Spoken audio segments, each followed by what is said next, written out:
Mal. Okay. President Nita Manuri. Present.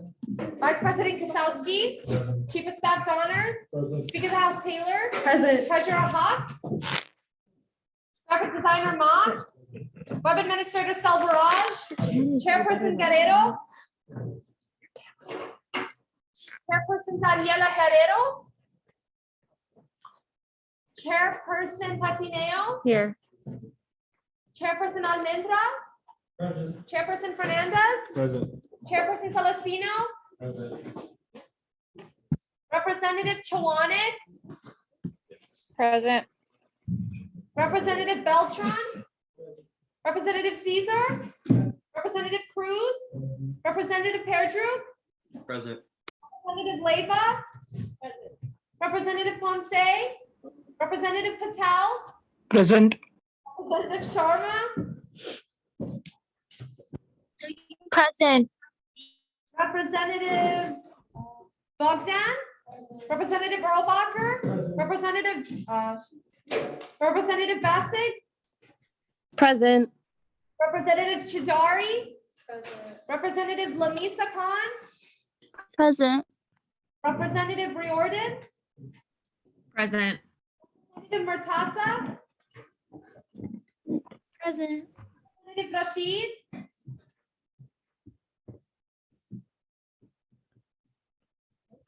Representative Thumu. Present. Representative Huck. Representative B. Representative Slaughter. Present. Representative Joe. Representative Barentug. Present. Representative Nguyen. Present. Representative Ansadi. Representative Basta. Present. Representative Ali. Present. Representative Mehta. Representative Blinn. Present. Representative Carbanda. Present. Representative Sarah Khan. Present. Representative Malik. Present. Representative Zaloom. Present. Representative Sitar. Representative Omani.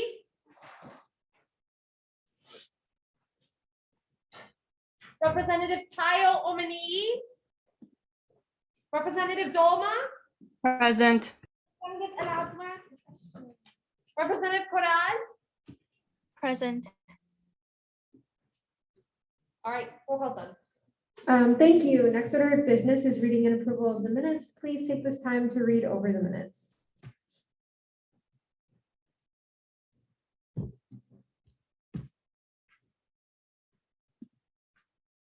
Are there any corrections to the minutes?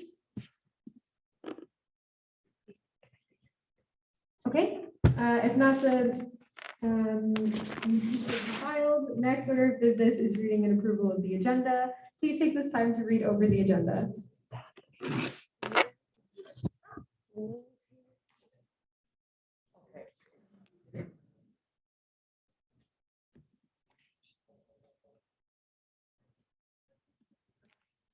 Are there any corrections to the agenda or amendments? Okay, if not, the agenda will stand as approved. Next order of business is public comment. Is there any public comment? Oh, Felix? Oh my God.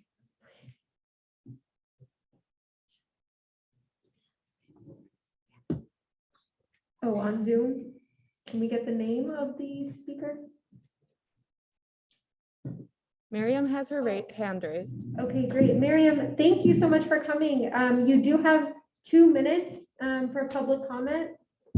Hi, yes, I recently made a petition for online classes, and my comment is that I want the UIC administration to pay attention to that petition if that's a possibility. Okay, thank you. Would anyone like to respond to this public comment? Felix?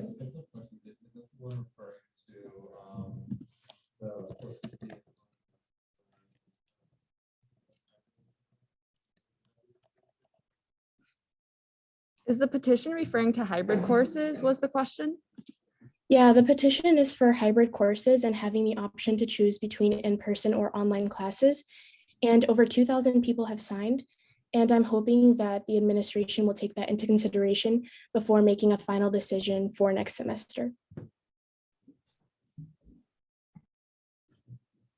Okay, great. Are there any more comments? Or if you have any final words? Matthew. Thank you, Marion, for You're okay. thank you, Marion, for attending our meeting. If you stay around for a little longer, I believe the provost will be attending our meeting, and maybe you can ask him a question if that's a possibility. Kayla. Yes, that is a possibility. Thank you. Yes, great, thank you. Okay, one more comment.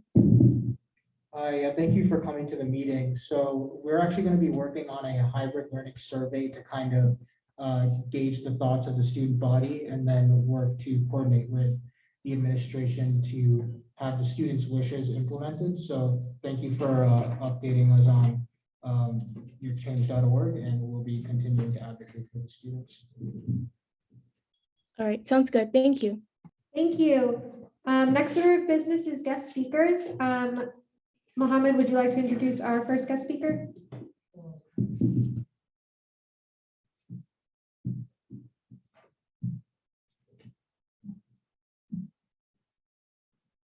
Can everyone hear me? Are you on the Zoom also? I'm not. You want to unmute yourself? It's always better when you do over there. Okay, can everyone hear me? Okay, great. So the first guest speakers that we have are members from the American Society of Civil Engineers. We have a couple members. They'll be presenting on an initiative. Can you guys hear me? Or Yeah, we no? can. Okay, let me try. Can I just get the speaker then? Yeah, use the mic, but also unmute. Okay. Is this better? Okay. So the first guests are from the ASCE, the American Society of Civil Engineers. They will be presenting and speaking to you guys on an initiative that they are working on. So they're here in the Zoom, so if they can unmute and introduce themselves. All right. Yeah. Hello, my name is Royce. I am the president for the American Society of Civil Engineers here at UIC. We plan to do a presentation today so that we could seek some funding, collaboration with USG to purchase surveying equipments. All right. Can I go ahead with the presentation?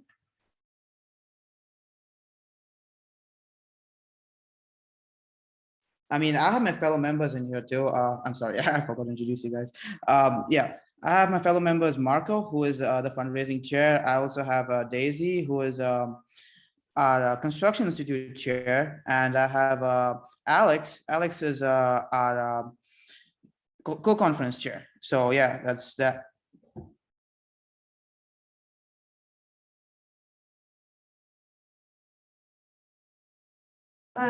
Like a slideshow or something, or are you guys just, is this a verbal presentation? It's a presentation about why we want these equipments, why we want the collaboration with you guys.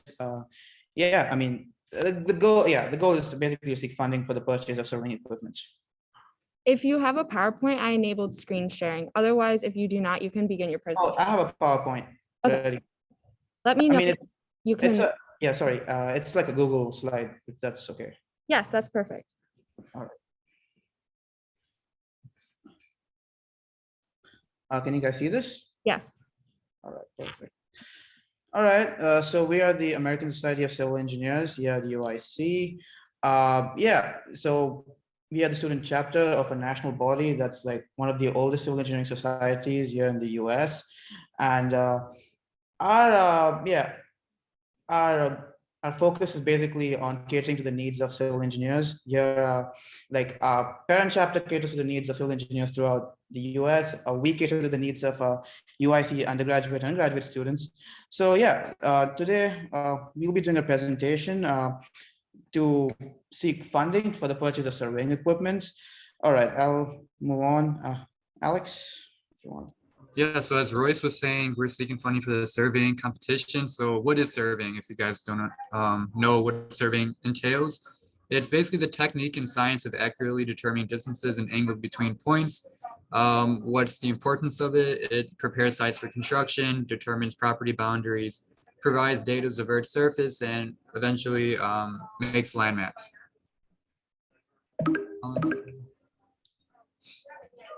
So the different tasks or areas of surveying includes pacing, which is basically making the distance of a triangle or judging the accuracy of the pacing, and then leveling, performing differential leveling, and then establishing the elevation of each specific landmark.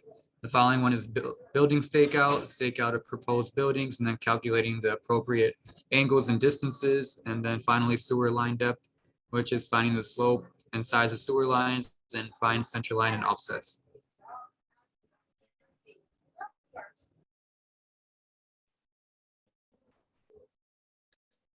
All right, and for the competition next year, we are looking at several tasks that need to be done.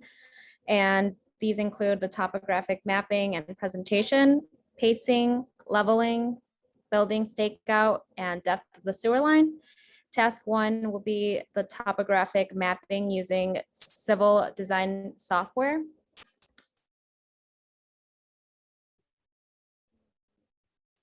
And I believe this is same as that last slide. And so next will be the purchasing of the surveying equipment. Marco, do you want to go on? Hello, everyone. My name is Marco. Right, so this is the adjustable grade rod. It's for leveling grading sticks. It just creates an accurate measurement with the laser that's, we'll go into it later on. It's basically the first step in grading and specifying specific points within a construction site. Next slide.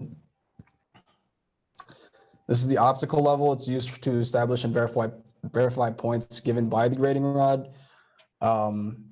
Next slide. This is the auto level, which has built-in level and zero bubbles. If you don't know what that is, it's that zero. It's that little bubble of water that they keep on tools, typically construction tools, to make sure that the horizontal plane is level. You can use screws. You can use screws on that little platform they have, that black platform above the red, to automatically level, so you don't have to keep shifting off your rod legs. Next slide. This is the tripod that you use to set up your prisms. Prisms are the targets that you would shoot your lasers at to determine the distances and the heights. Next slide. This is like the prism. This is the prism that I was talking about. The reason we use prisms is to reduce the scatter of the beams that you would reflect toward these targets. Next slide. Leveling rods, and the next two slides are just tape measures to determine the distance between your level rod and your reference points. Essentially, all of these pieces of equipment are for this competition. They're very basic. There's more advanced pieces of equipment like the total stations, but this is the basis for any surveying job. You have to understand how to use these pieces right here. So that's why the competition next semester is just based on the very rudimentary levels of equipment for surveying. Next slide.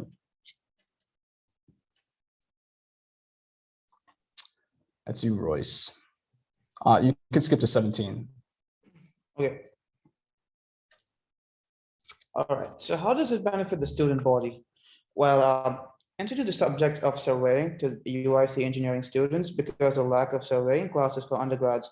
The thing is that here at UIC, they don't teach surveying to undergrads because I don't know, like a few years ago, like 5 to 10 years ago, they used to teach that. It was part of your civil engineering curriculum, but they don't teach that anymore. And what I've noticed while I did my internship was that surveying was like a really important part of civil engineering. My boss knew how to survey, and he taught me how to survey, and yeah, he was surprised that they don't teach that anymore. So yeah, learning surveying. Okay, our club is like one of the mediums through which they can actually learn surveying. So that's the reason why we need those equipments. And then learn about surveying through seminars open to all UIC students. So even if you're not a civil engineering student, and you're interested in learning how to survey, we will teach you. And because like we are UIC club, we are here to cater to UIC students, and it's like a wonderful opportunity for other students of other disciplines to acquire a new skill. Yeah, and then networking opportunities through company workshops for possible employment after graduation. Now, surveying itself is like a profession too, and there are a bunch of companies that only specialize in surveying. So during the course of our surveying competition preparation, we will be calling in companies to do workshops with us to like teach us how to survey, to teach us new techniques, new methodologies, to show us like where we make mistakes so that we don't repeat, so that we don't make any mistakes in the competition. I guess when these companies come in, these people come in, they'll be looking at how we survey, and probably like it creates networking opportunities. You can take down their numbers if they like if they like the way you survey, they probably might give you a job offer. So it provides networking opportunities too, and hands-on surveying experience that helps students understand the job.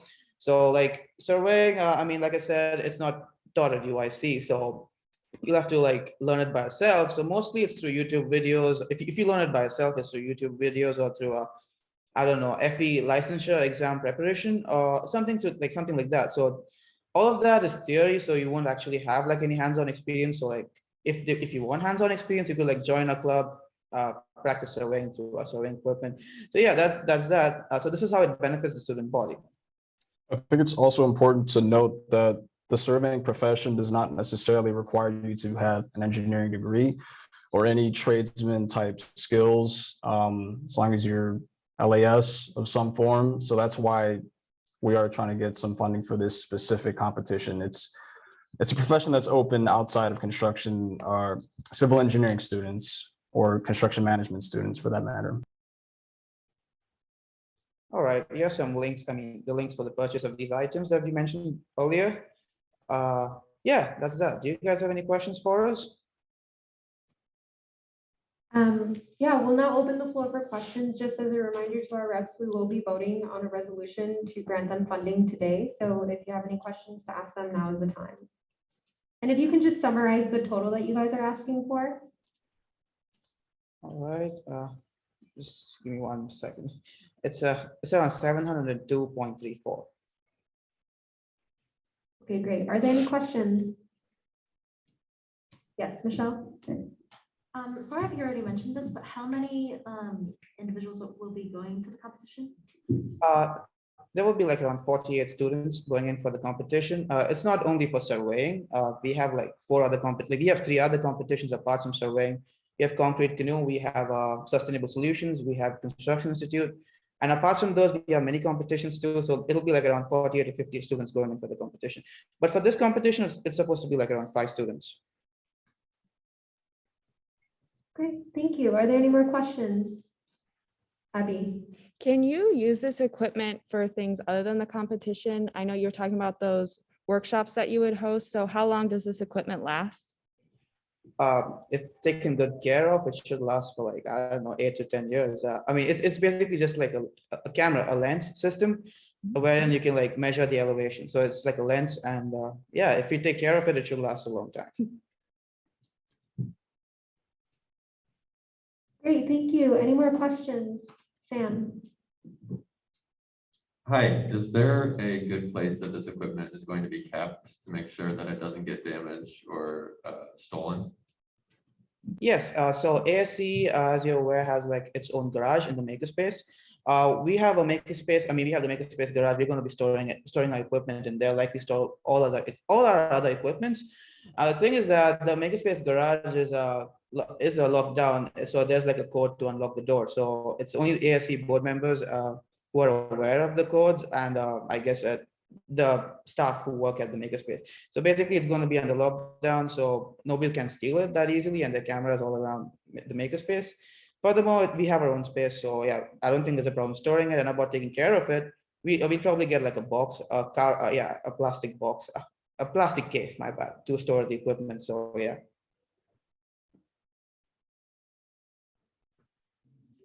Any more questions? Andrew? So if we were to purchase this equipment, how would USG get credit and then be promoted for purchasing these things? Yes. about that. If USG partners with us and this collaboration goes through, we'll make sure that we put a sponsored by USG sticker on these equipments, and we'll probably put up a sponsor. We probably put you advertise you guys on our website, and yeah, like we do to all our sponsors, and we'll also advertise you guys on our social media accounts. Thank you. Any more questions? On Zoom? Okay, great. Thank you. We will be reviewing and voting on the resolution today, so we will let you guys know the status once our meeting is over. Thank you so much for coming. All right, thank you. Thank you for having us. Okay, and our next item of business is our second guest speaker, which is Provost Reyes, if you would like to come and present. Yeah. Yeah.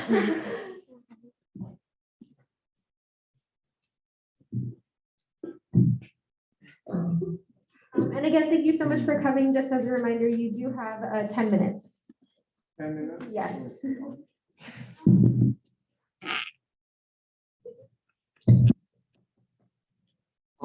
Do you mind if I walk around? If I keep my mask on? Good. Well, thank you very much, and thank you for having me today. Really appreciate the opportunity to come visit with you. Hopefully it's the first out of many, and that it's I get invited to come back and have more of a conversation and be able to exchange ideas. I see this group as one in which I can hopefully gather some thoughts, be able to have some sounding board when we're looking at specific topics. I believe that the most important thing that we can do as a university is work for our student success, but success has different metrics for different individuals, for different students, different goals that the students have. So we want to make sure that we are able to focus on what the success is. Yes, for all students at UIC, but can we work also in specific initiatives for specific groups of students that you think we have to work or we should work with? I was asked a little bit of an introduction, and I'm still new, believe it or not. This is my first semester still. There's been a lot of learning going on for me to just understand the institution, to understand, to get to know my team, to get to know some of the student leadership, to get to know some of the different personalities that exist around Chicago, and be able to understand what is the best way to engage them all in conversations to look for the success. I wanted to sort of leave you with a couple of questions. That it's the same question that I'm asking all the deans, and it's the same question that I'm asking different leadership groups. The first one is, we are one of the most diverse universities in the country, not necessarily when it comes to our faculty and our staff, and we want to work on that.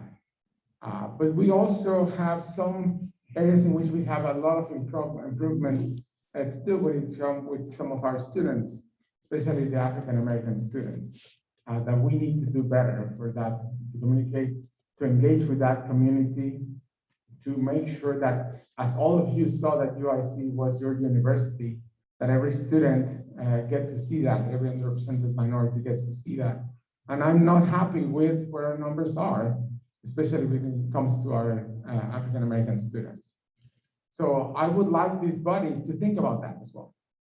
How can the student body help us, guide us, provide us with some ways to engage?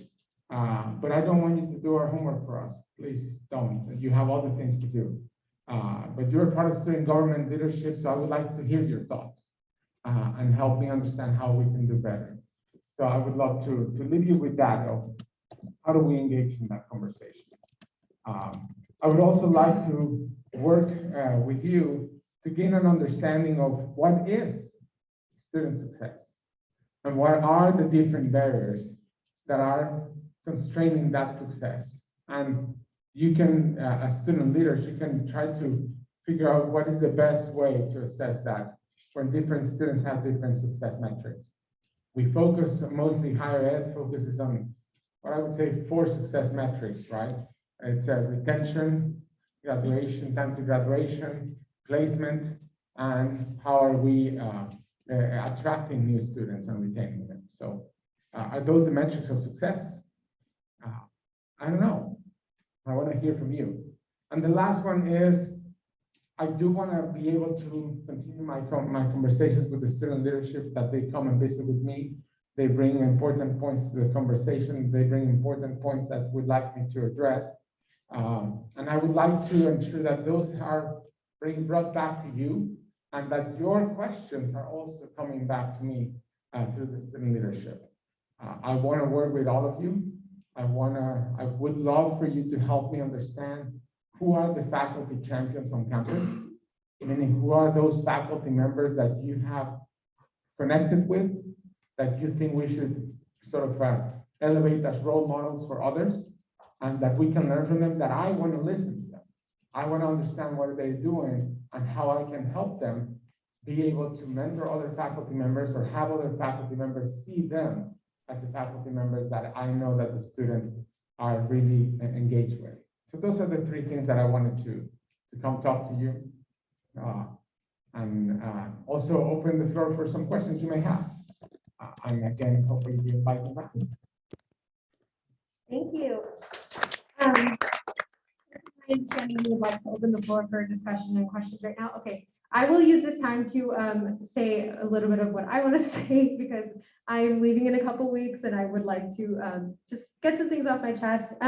In terms of what you were saying about pretty much the retention of Black students and Black professors at UIC, it definitely is a little disheartening. And last year, me and the president of student government last year, we worked on an ethnic studies resolution all year. We had several meetings with the Senate and everything. And ultimately, from our understanding, it was taken, it was pretty much accepted. And now with the coming of this school year, it has been completely disregarded. And it was kind of our way of hoping to kind of change in as much as one class can do, change a little bit of the stigmas that a lot of the student body has, especially because we have a lot of students coming from suburbs that aren't familiar or a little bit ignorant, frankly, about the communities that UIC, that surrounds UIC. For example, of course, we have the south side of Chicago and the west side of Chicago. And me, I was born and raised on the south side of Chicago, and just coming to UIC, I came here for a very specific purpose. It is, as you mentioned, one of the most diverse universities in the country. And I thought I would feel at home here. But of course, we have students coming from X, Y, and Z suburbs, saying the N-word, disregarding comments of how it's frankly unacceptable. And of course, things changed. We had everything virtual after the Black Lives Matter movement. So there was, I'm sure there has been a little bit of a change, but before that, there definitely wasn't. And I think we were using, as many people did, use the Black Lives Matter movement as a chance to kind of have a little bit more effort towards changing these stigmas. And so we did work on the ethnic studies resolution, again, to kind of hopefully change that narrative about the communities that surround us. And all that to say, a lot of the Black and brown students that are at UIC do come directly from the south and west side of Chicago. And so I know I'm not the only one where like they come and they still feel like they have to isolate themselves within student organizations like that are filled with students that look like them in order to feel comfortable as they would in any school prior to UIC or any school outside, any PWI. And so the fact that we still have that like cultural isolation, which is still important, but it should not be the only way that students feel comfortable. And so all that to say, if you would like to look into that a little bit more, I think it would be really impactful. Last thing we heard was that it would be looked at when there's like a restructuring of the gen ed program. And I don't know when that's going to happen. But all that to say, like when we do try stuff, and I know you're new, so I hope you're not taking offense to this. But when we do put effort into it, if we can be heard, because we are trying to make a change on behalf of the student body. And so if we could have a little help with that, because then we have people coming and asking questions of how do we do this? And we're like, okay, well, we've been trying. So yes, that's all to say. Thank you. I am familiar with the resolution. It was presented in the faculty senate last time that we met. And the idea of going to the, as we look at the general education foundation courses and how it's all looked at, it's something that if it was presented to you as like, I will look at it when we do that. It was not intended to be like that. It is something that my predecessor, Susan Poster, started to look at the general education foundation course and the structure and organize and all that. The last meeting they had was, I think, memory serves me well, like a week before COVID hit. And that put a lot of stuff on. I've been over the past 3 nights, I've been looking at all the videos they had of those task force, the reports that they created, to look at looking at the general education foundation courses and being able to restart that conversation. So it wasn't meant to be like when we look at that as we start this conversation again, because there's another group of students that it's not, as I wouldn't say, it's hard to say what's more important or not, so I'm not going to use those words, but there's also an interest in looking at entrepreneurship within the core. There's also an interest in looking at ethnicity within the core. And there's also an interest to expand ethics within the core. So there's definitely, that tells me that we have to look at the whole core. And your resolution is going to keep that, the ethnic studies at the table. So it doesn't go, it was not on vain. Things in academia, I always say this, and it's sometimes sad, it takes 3 years to get things done. And that's something I would like to change as well. So, but I appreciate the call. Thank you. And you would never offend me by telling me something we're falling short. You would offend me if you don't tell me, right? And we can't change what it's not brought to the table. Thank you. Thank you. And we could change your leaving in 2 weeks, you know, I mean, for another semester. I thought about it, yeah. Okay, thank you guys for letting me say that. Does anyone else? Yes, Abby. Melody on Zoom does. Hi, so my name is Melody Slaughter, and I would like to respond to your question pertaining, what we can do or what UIC can do regarding Black student recruitment and retention. So first, I would like to premise, what I'm about to say with the fact that my older brother went here about 4 years ago.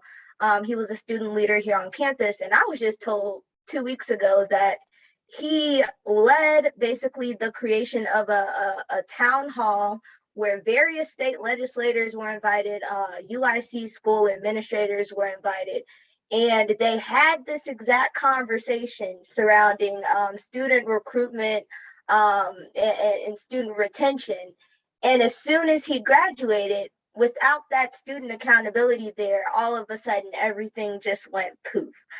So even though you literally had legislators at this meeting, you had students there, you had administrators there, and it seemed like this really big, great coming together, there was no accountability, there was no, I guess, vivaciousness in keeping that ideal and those sentiments alive and going, and there was no investment into that actual problem, into solving that problem. And so I know something we and my family, we have talked about that UIC could do, especially, in the name of diversity, is if UIC truly does care about, this particular problem, there are plenty of surrounding Black communities and majority Black schools that UIC might find partnerships with that they could talk to. I'm pretty sure no principal would turn you down if you said, hey, can I come talk to your students about my school really quick? Or if I could just send an advisor here to talk about this sort of major or this sort of major, etc. Additionally, I would also like to add that while we may be getting ahead of ourselves on this conversation, I think UIC, should be progressive in looking at disaggregating, grouping all African Americans into the same boat. Just because of the fact that when you look at kind of, you know, first off, different refugees that might come here, and then, different immigrants that might come here. Typically, immigrants come here with more higher social mobility than you might find in enslaved or descendants of enslaved African Americans here in America. So I think that there's also a conversation to be had regarding that, and the lack of opportunity that might be associated with economic and financial status just in general, because we live in a capitalist society and economy. So I think these are all things that perhaps, administration could take into account, could work on. And hopefully, we don't see this conversation die down again. Was that Melanie, the name? Melody. Melody.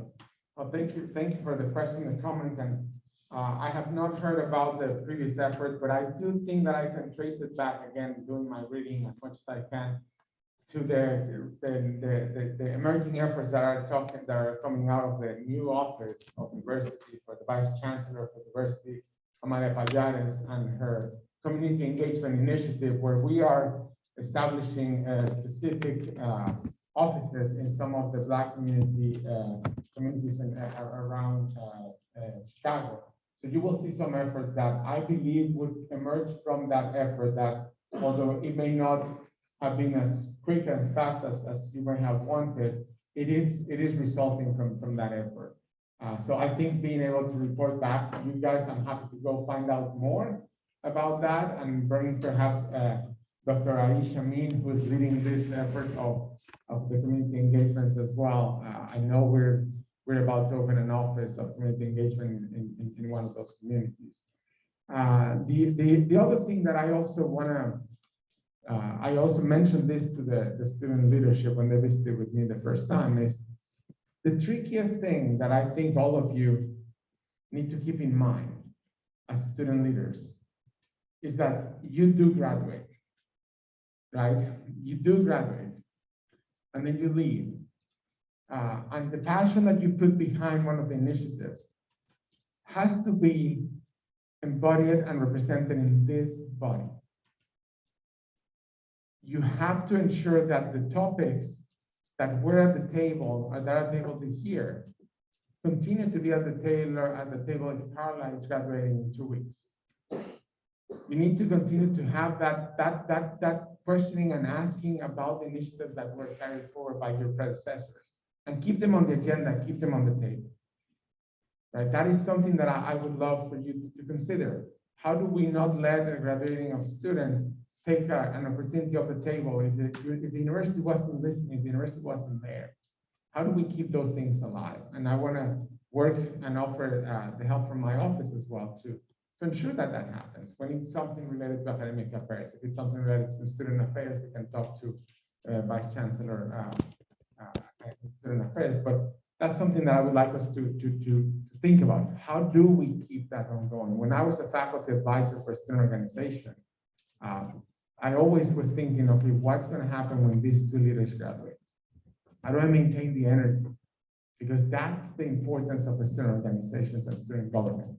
Keeping those important topics and at the table and keep them moving forward, even if they were not part of your agenda, but something you inherited. Thank you. Melody has a follow-up question. Why are we placing accountability on students who pay to go here instead of the administrators who are being paid to do a specific job? Well, I didn't say that it's the accountability on them. The accountability is on the student government that is placing a role, but it's also on the new office that has been created. As I just mentioned, the administration has put someone in place whose their job is to take care of these issues. As the Vice Chancellor for Diversity, she has 2 associate deans. They're working with students, they're working with faculty, they're doing incredible things that I think it would be really good to invite them to present to the student government about their actions in this area. I think it would be very beneficial. I have found something at UIC coming from the outside. I have some fresh eyes into looking at things. And we're not talking to each other enough.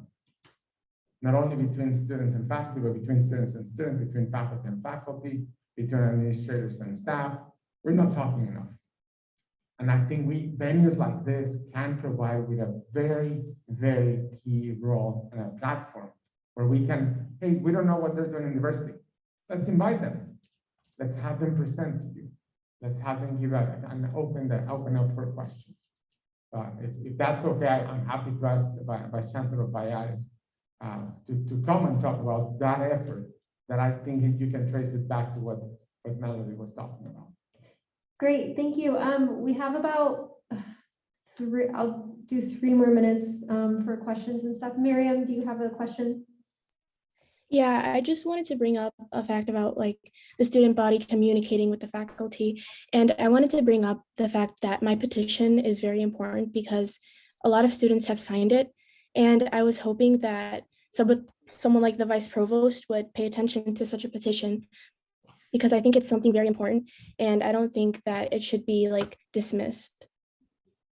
If I may ask, what petition was she referring to?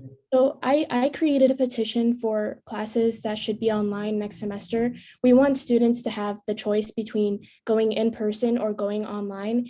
And we, like a lot of students have expressed their sentiments on the petition. If you go on the comment section, a lot of people really do want online classes. And I think that this is something very important, especially with the new variants with COVID.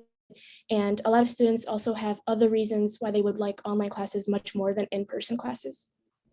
Well, first, thank you very much. As you know, online education is very close and dear to my heart. In my background, I have led online education at another university. And first and foremost, yes, we have to have flexibility, but we also have to recognize that if you teach one class and the students want to have it face-to-face, but they also want to have it online, this is a face-to-face degree, then the on-campus students carry the weight of that. Now, there will be, right now at USG, we may not have them as many as we should. There will be, and we're working on this, to have more online degrees that will open up a possibility. So being able to have your fully online degree, if that's what you wanted to have. Now, let me also be very clear. The world that we were facing last Thursday versus the world that we're facing today with the new variant is something we're going to have to take a close look at.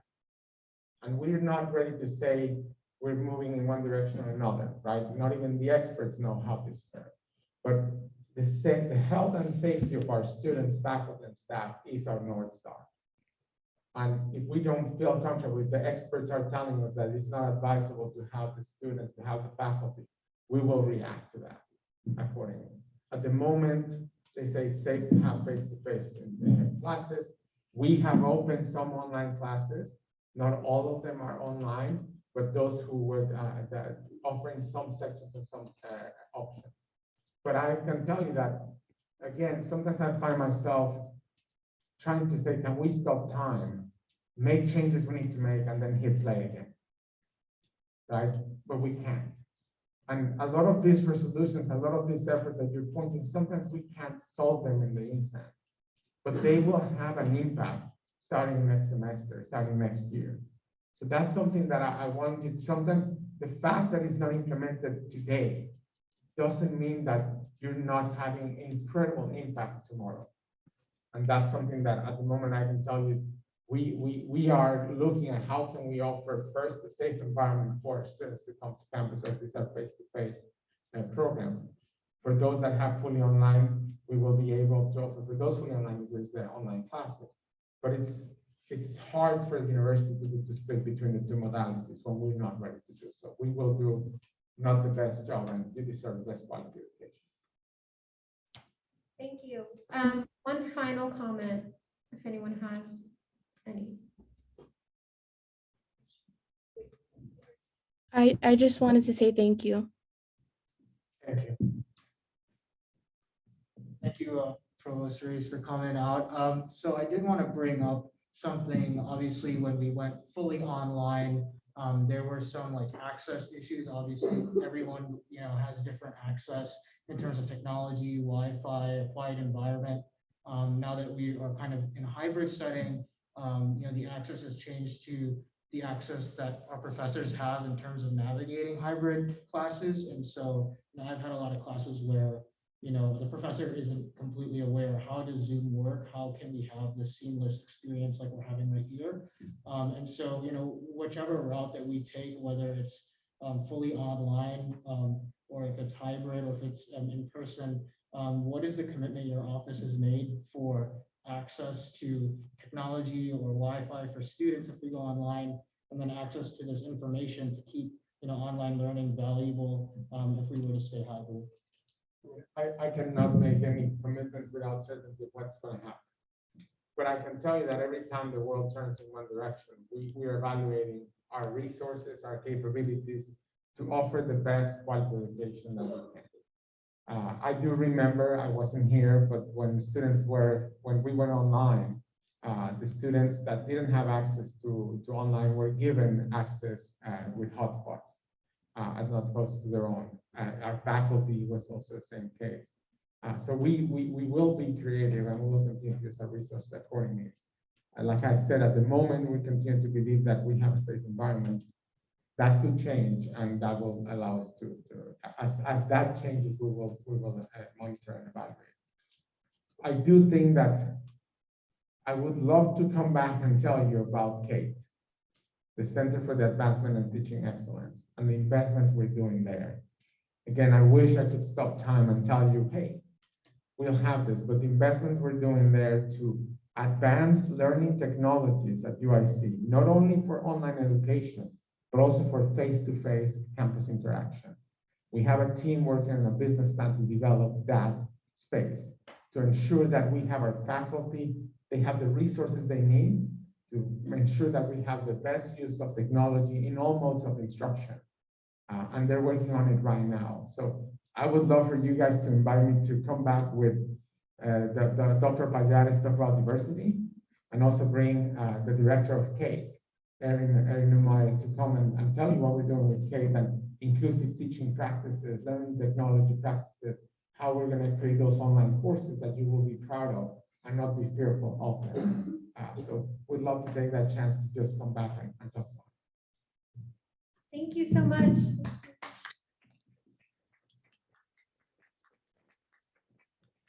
Well, Grace, please next semester, feel free to come as often as you would like, even for little subjects. I encourage maybe just like one subject per presentation, because obviously there's a lot that students want to unpack. I know that I have a small upcoming visit with the students visiting my office, I think that's next week or this week, right? Then we can talk about sort of start putting things on a calendar and really get a rhythm and signal about being able to meet. Thank you. Thank you very much, and you guys have a great evening. Thank you for having me. Appreciate you. Thank you. Thank you. Okay. In 2 weeks, I'll be seeing you across the street. Yes, you will be.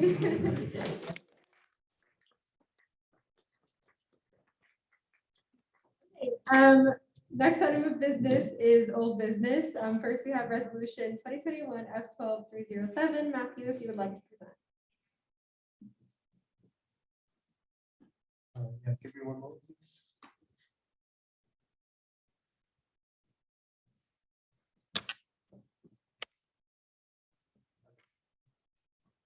So this is USG Reusable Textbooks Program. Whereas the undergraduate student government is an institution to serve students of UIC, it is a priority of the Student Success Committee to make textbooks more affordable.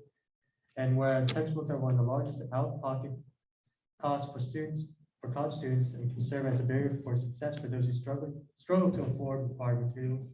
In a survey conducted by the Illinois Berg UIC chapter, students commented that they would spend the money used on textbooks for alternative reasons such as food, saving tuition, or paying for rent. Then let it be further resolved that the undergraduate student government shall adopt the USG Reusable Textbooks Program attached below. Then let it be further resolved that the undergraduate student government shall allocate $6,000 for the 2021-2022 academic year to the program. $3,000 shall be divided and allocated for each semester. Then let it be further resolved that the Student Success Committee shall manage and oversee the implementation of the USG Reasonable Textbooks Program. And yeah, just to quickly address the main points of this program, it's one, that this program will compensate up to 60% of the cost of initial price paid for a textbook, thus giving more money to that student for that textbook that they have paid for. Secondly, the textbooks that are bought under this program will be donated to the library to be recirculated in the course reserves program. And with that, I yield to questions. Thank you. Are there any questions? We will be voting on this today. Michelle? Hi, when does this program begin? Yeah, this program begins this semester. Will this be a repeating program for future years? This will be a repeating program so long as the House approves of this program. Thank you. And Megan? Just a quick question, like, how do you define in demand versus not in demand? Is that like with the library or? Yeah, so in-demand books are, so the library is going to provide us a list of books that they need for their course reserve, textbook reserve thing. And those textbooks will be, I guess, in some sort of way prioritized. It's up to the bookstore to you find these books and make sure that they're allocating the right amount. So like the numbers, I guess, say like one class, everyone's bought a textbook.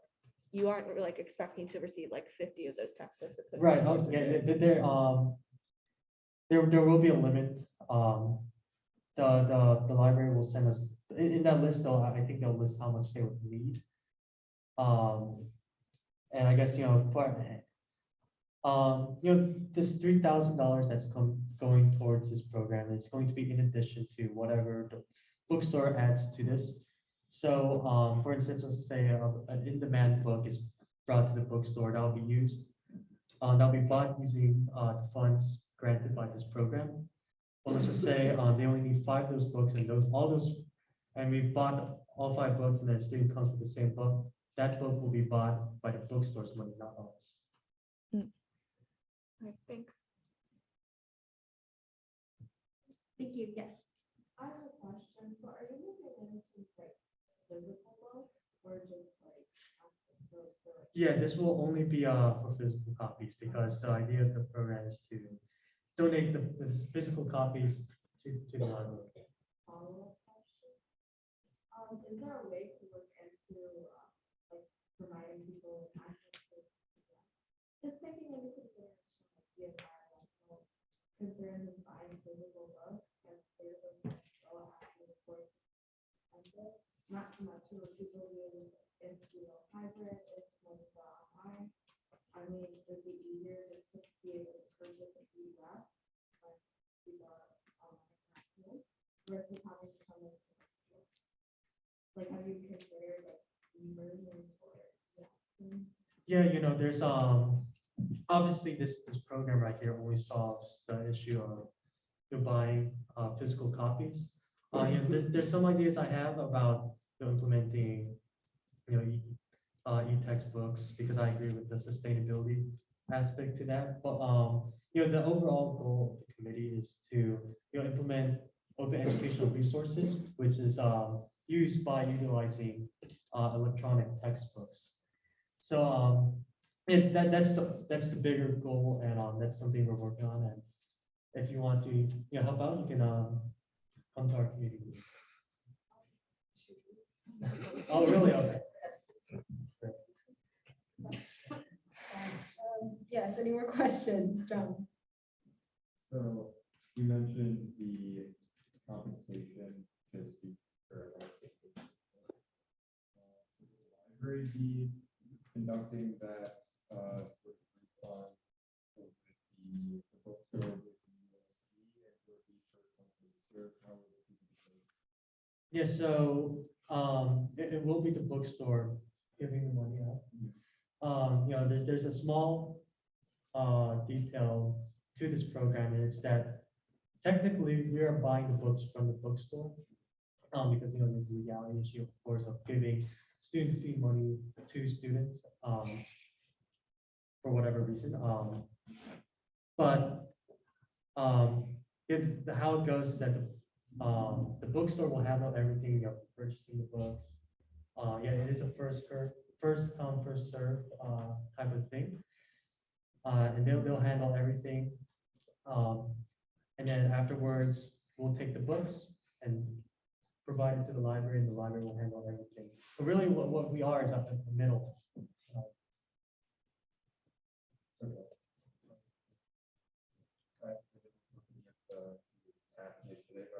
Maybe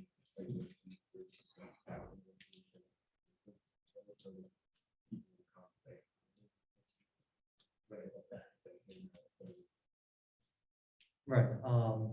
Maybe you're right. Maybe I should have been. Yeah, I did talk about this in my report.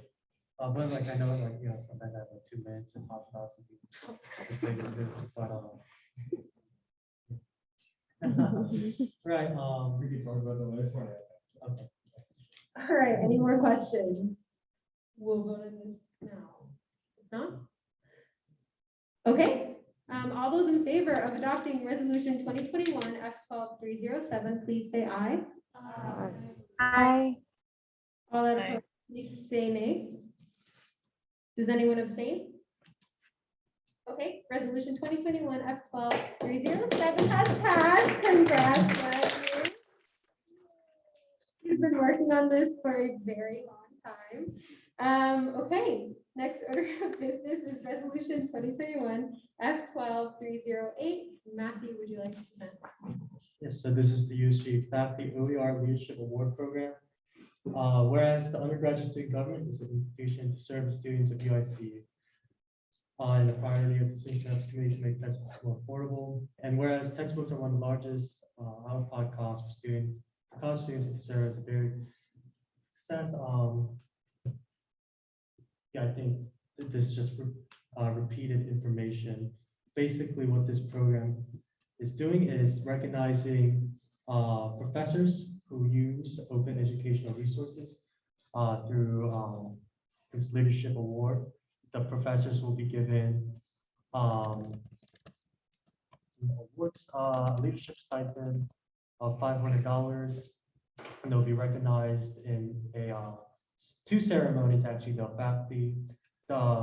faculty affairs ceremony that occurs during the fall semester, and the library will create an entirely new ceremony for these professors during Open Education Week. I believe that's in the spring. And yeah, and the great thing about this program is that it's led by students, it's given out to students. There's going to be like it's going to be led by the Student Success Committee, but in collaboration with the library. And this is inspired by a program that's being implemented in Texas A&M University. And with that, you have questions? Great, thank you. Are there any questions? We will be voting on this today as well.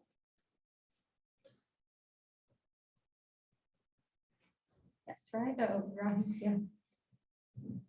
Hi, do you have an idea how you're gonna advertise this so far, other than Instagram? Oh yeah, so basically, for like any other faculty award, there's going to be a call for nominations, and this will be sent out to every department head. Right now, I guess we're trying to figure out who we want to, help call for nominations, whether that be the provost or the dean of libraries. But right now, we're kind of figuring that out. But in addition, the Student Success Committee is, meeting with department heads. We're just introducing this program along with other. Thank you, Sam. So it says at the bottom that this goes to the Student Success Committee for full implementation. Does that mean that the Student Success Committee chooses who to award this money to?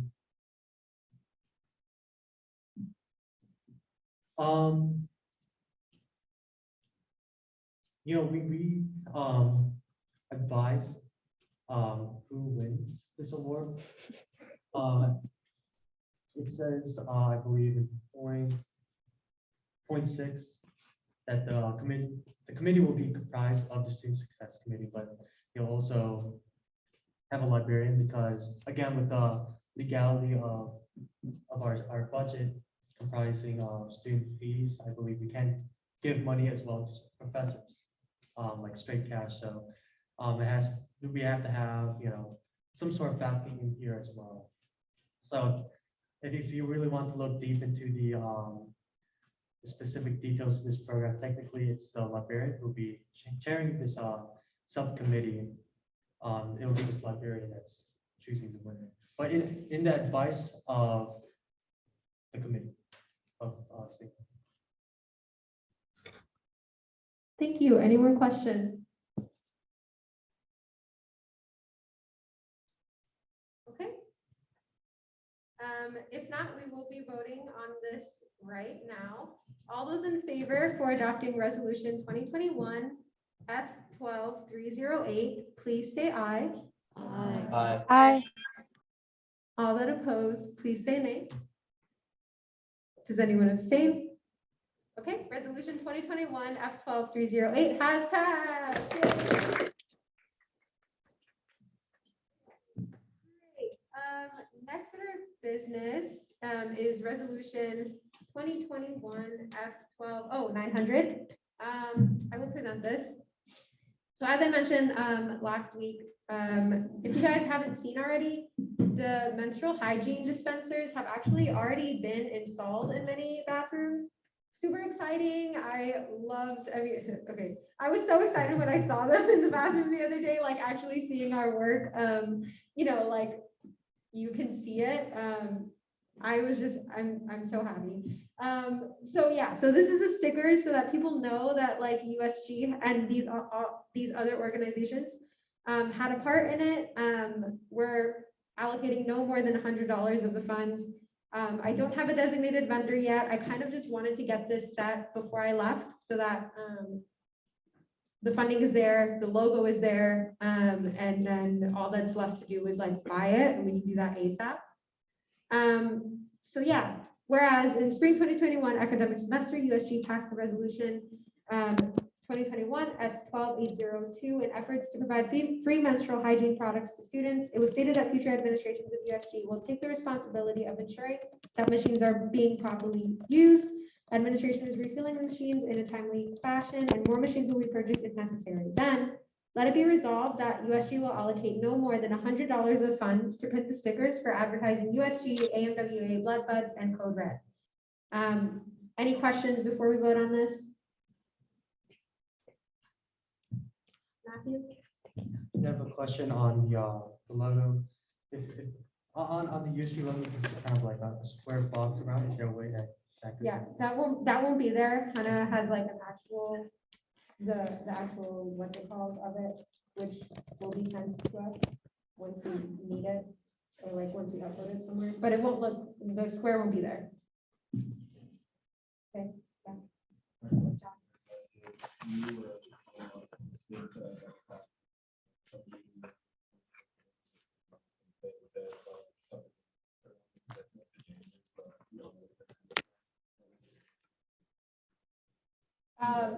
Yeah, we can talk to Jonathan Fair when we organize it and make sure, because he asked for it. So yeah, we'll make sure to address that when we. Any more questions? Any questions in regards to the product dispensers or anything? Yes, can be. Yeah, so I just have a question about like they're located in like every bathroom and then you have to like pay for them. Like I know some of them you have to like pay in order to get it. So these are free. I don't know, I think the goal is to have it in at least one bathroom in every building. So not every bathroom in every building will have them yet. But I think like the most populated buildings and buildings without like, what's it called? Consignment stores. What is it? Consignment, something, will have them first. and all gender restrooms as well. And then we'll work our way. Yeah. Rahi, did you have a question? Yeah. Yeah. So I saw one in the SE building, like just today, but it wasn't empty. So I know you said, like we're planning to fill it in a timely manner. Mhm. But do you have like an idea of how often it should be filled? Hannah said that Jonathan, like, that he was handling it. I asked her like if we needed to follow up on any of that stuff, and she said so far no. And so, yeah, so I'll make sure that we like are still up to date. I don't know how long it will take for them to be filled, because when I saw it, it also was empty. Probably not this semester. Hopefully by the end of, by the beginning of next semester. But we'll like try to stay updated on that process as they do update us. But yeah, great question. Thank you. Any more questions? Okay, we will vote on the resolution now. All those in favor of adopting resolution 2021 F12-900, please say aye. Aye. Aye. All that opposed, please say nay. Does anyone abstain? Okay, resolution 2021 F12-900 has passed. Yay, super clapping. Okay, next order of business is new business. First we have resolution 2021 F13-404. Abby, if you would like to present. Okay, so this is about the USG merchandise. So whereas the undergraduate student government wishes to provide its members with a token of gratitude for their hard work this year, as well as a way to promote USG throughout campus, let it be resolved that the undergraduate student government will allot $6,500 to purchase merchandise items for its members, with a specific item breakdown listed below. So basically, this is the breakdown. It's going to be less than 6,500, but I have that allotted for both new members next semester when they purchase their merchandise, as well as any unforeseen costs. But most of these, no, all of these items have free shipping because they're such high costs. So that's not a worry. It's just the tax of things because they're high costs, it's high tax. But they will not be 6,500, but I'm allotting that. It'll be more around 6,000, but I want to allot enough just in case. Great, thank you. Are there any questions? Yes, Anshu. My one comment is that we don't pay sales tax, so like we don't have to worry about that. Oh, nice. Okay, then it will be much less than I am estimating here. That's great. Thank you. Any more questions or comments? Danny. Yes, just basically like, how can we make, but this is not like a question to you, but just like as a group or just like as something to have into account. When we do receive all of this, we usually just store them at the office, but then we lose half of them just because people take them and we just don't have like an organized list of who ordered what. So for next semester, when we receive it, if we could like have like, I don't know, like put them in the closet and lock them or something, but just for us to really make sure that everyone who ordered that size or that everything kind of like receives that, and we can all do it together. Well, not all of us, but like we could all of us help to like kind of like separate stuff and all of that. Yes, so with my committee, we're going to have like a merch bundling day. And so I'm sending out a when to meet next semester. And then we're gonna have like a cocoa session where we package the merch. Kayla and I over the summer packaged your guys' merch from last year. So we kind of, you just go on the spreadsheet, highlight the person's name, make sure. Last year, the sizing was kind of messed up because like I told you about the crew neck, the color ran out of stock. So then the size changes of what's available. So that's what happened to Itana last year. So that's why the size was messed up. But this semester, since I looked and saw that it was out of stock before we ordered, I can tell you guys the color is going to be black instead, so that mediums get their mediums actually instead of having to size up or down. So yes, my committee will be having a merch bundling event. And if there's not enough of this, I will open it to other members to have an opportunity to get points doing that. Thank you. Any questions or comments? I have a comment. Do we feel like we need all this?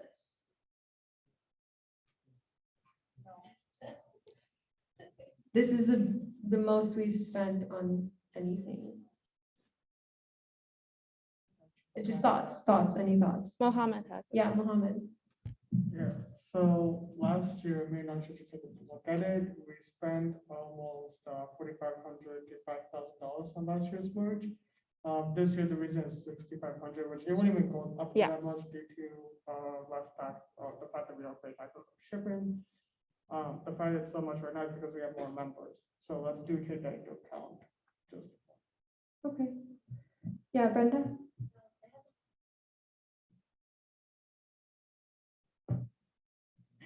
So while I was like filling out the form, I thought it was like we were supposed to choose two things and then one thing, and then like we would just only get two items instead of like us just literally having literally all the list of topics and then like the amount of spend. Like I think what would have been better is that, you know, if we all had like a first round of voting and then we would choose like two things that we liked from there. And then the one that gets the most votes, then we go to the second round, and then like once that was done, like I thought that was gonna be like the situation that was gonna happen. But like I think that from what I'm seeing the list that you guys are like spending a lot more on windbreakers mostly, because I'm seeing that a lot. Like if we were to like just pick out the top two from like how much we're spending the most, then I guess we can try that instead. That's just like my opinion. So yeah. Okay. Abby? So the windbreakers are the most because at least 24 people purchased them. So that's why that's the most costly. It's the most people ordering it. I sent Kayla an updated resolution with the amount of orders per item, but also. Is this the old one that I put in? Sorry. No, you're fine. But also, me and my committee were planning on offering more items since Itana also offered like little side items. Instead, I just offered one hat option. Whereas last year you saw that you got a keychain, a water bottle, and a notebook. The cost was $8,000 with these additional items. So that's why I cut all of them out. So I was trying to be conscious of the price, but if you guys would like me to edit anything, I can definitely do that. Right now, we're just voting on allotting funds. So if you want me to cut down the options, I can definitely do that as well. Thank you, Danny. Okay, I have two things, quick question. So, but we're not, so just to clarify, we're not all getting all of this. We are getting the two items. Yes. And the one item we chose. Yes. Okay, and then my other thing is just, and this is kind of like for the future. In the future, could we consider, like, whenever we're choosing this, see how it says like women's cardigan, men's quarter zip? If in the future we could kind of like try to have it more genderless, that would be amazing. Just because I personally, when I was reading it, I was like, this might not be the most inclusive for, but not to you or. I understand what you but mean. just, Yes. the sizes might not be like really inclusive for all of our members, all of us who do not identify as either woman or man. Thank you. Felix. So for me, I have no idea what I picked. So is there any way that we can, like, or that I personally can check to see what I picked? Because I remember filling that out and I was just typing things. So I don't even know if I picked two, if I picked more than two. So is that a possibility? Like, Yeah, just message me. I made sure that the people that picked more than two, I messaged. So you've picked two, but you can just message me. I had a few people ask me to check theirs. And then some people filled it out multiple times. So, but it's okay. I worked through it and you can just message me and I'll look. Okay, thank you. Thank you, Alexandra. No, you're okay. I think you put in the comments, like I might have filled this out. So you're okay. I think it's nice just to have these options because we do want to represent you in different types of events throughout the semester. And like, I only have like maybe a long sleeve shirt and a sweater, so it would be nice just to have different to represent on campus. It does seem like a lot, maybe like the top, and like you said, we only get 3 items total, right? Mhm. So, I think it's a good variety to have. Great. Yeah, no, I asked that. I really just wanted to get a vibe of what Yeah. everyone was thinking. Any more questions? Arson, did you have one? I do. I have a comment. So in general, I want to start off by saying that I think that this year's merch was like it was good. I think it was an improvement. We've kind of cut down things, and with the survey, we've kind of just instead of picking out multiple things, it was just kind of a few items. So definitely it's more like efficient. I do want to say one thing.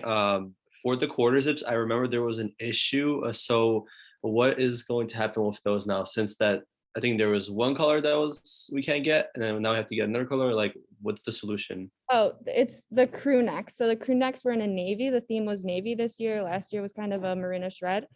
So instead of having navy, it will be in the black colorway. So it's just the same design, but the color is black. So I don't know if that changes people's order if they don't like that, but that's our only option so that the people that ordered a medium can have a medium. We discussed it in the chat and most people had the same sentiment that black was okay. So that's just the color I went with the crew necks, just so we could have all the sizes. Thank you. One final comment, if anyone has it. Again, we will be voting on this. Yeah. So we will be voting on this today, but again, this is just to allocate funds. And as we discussed, it's not going to be this much. These have like hundreds of dollars of tax on them. So there's a lot less cost than I imagined because I forgot we don't pay sales tax. So it will be less. This is just to make sure we have enough. Okay. I motion to use an executive order to vote on this tonight. Okay, there has been an executive order, so we will be voting on resolution 2021 F13404 right now. All those in favor of adopting resolution 2021 F13404, please say aye. Aye. All that opposed, please say nay. Does anyone abstain?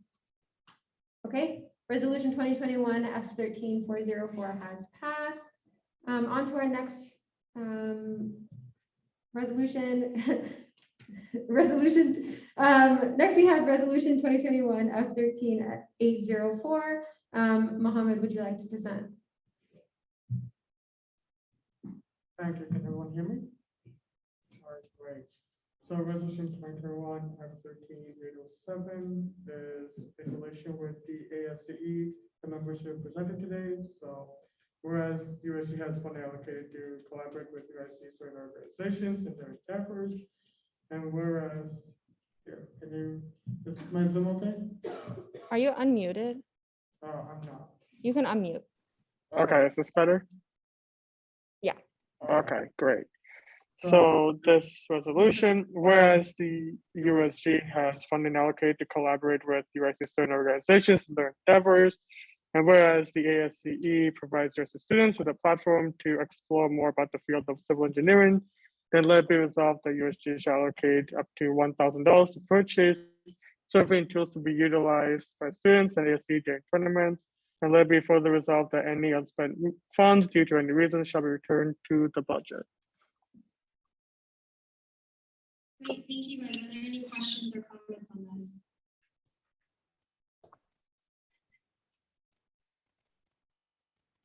Any questions or comments? To give ASCE $1,000. So I know in their PowerPoint, I believe it said it was like $702. So is that how much we're paying, or are we giving it $1,000? Yeah, so we'll be paying up 700. I just had $1,000 just in case for any margin error and whatnot, and then any unspent funds will be put back to the budget. Yes, Alexandra. Will we also be helping that cover any damages if that's something that happens?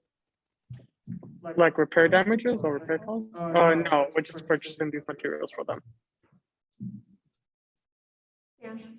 What does that mean, like payment margin? Like, why do we have an extra 300 allocated, and is that going to them, or is that just allocated to the treasury to give to them? So the reason sometimes we like to have margins, depending on what the initiative is for any unexpected costs, depending. So for some of these items, as you notice, are different vendors.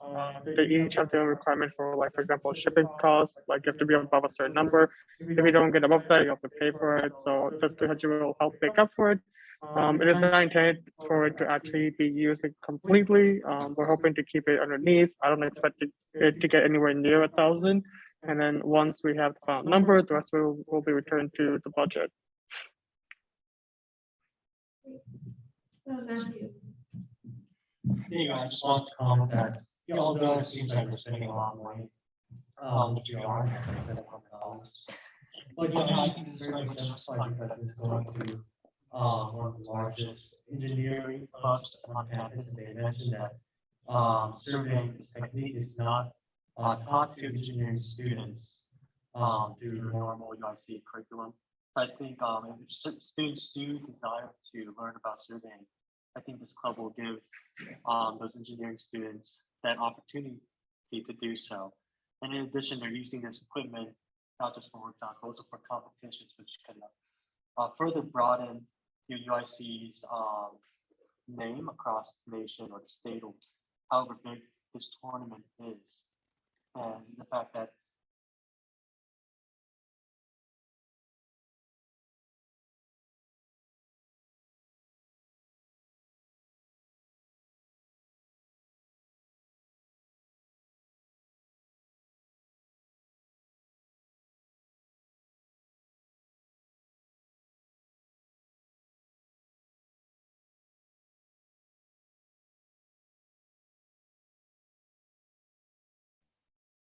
We can't hear.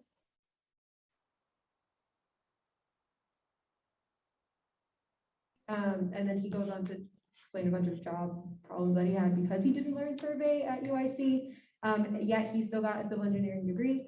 So I think, again, yeah, like Matthew said, I think it's really important that we're supporting the students and I think it's great that they came to us and knew that they could come to us. So yeah, any other questions or comments? Rahi? Do you think we'll be able to have them let us come to their tournament as well? Like to build the body? That would be cute. Do you think we can come to their event, their competition? I'm not aware of whether we're allowed to come to the competition.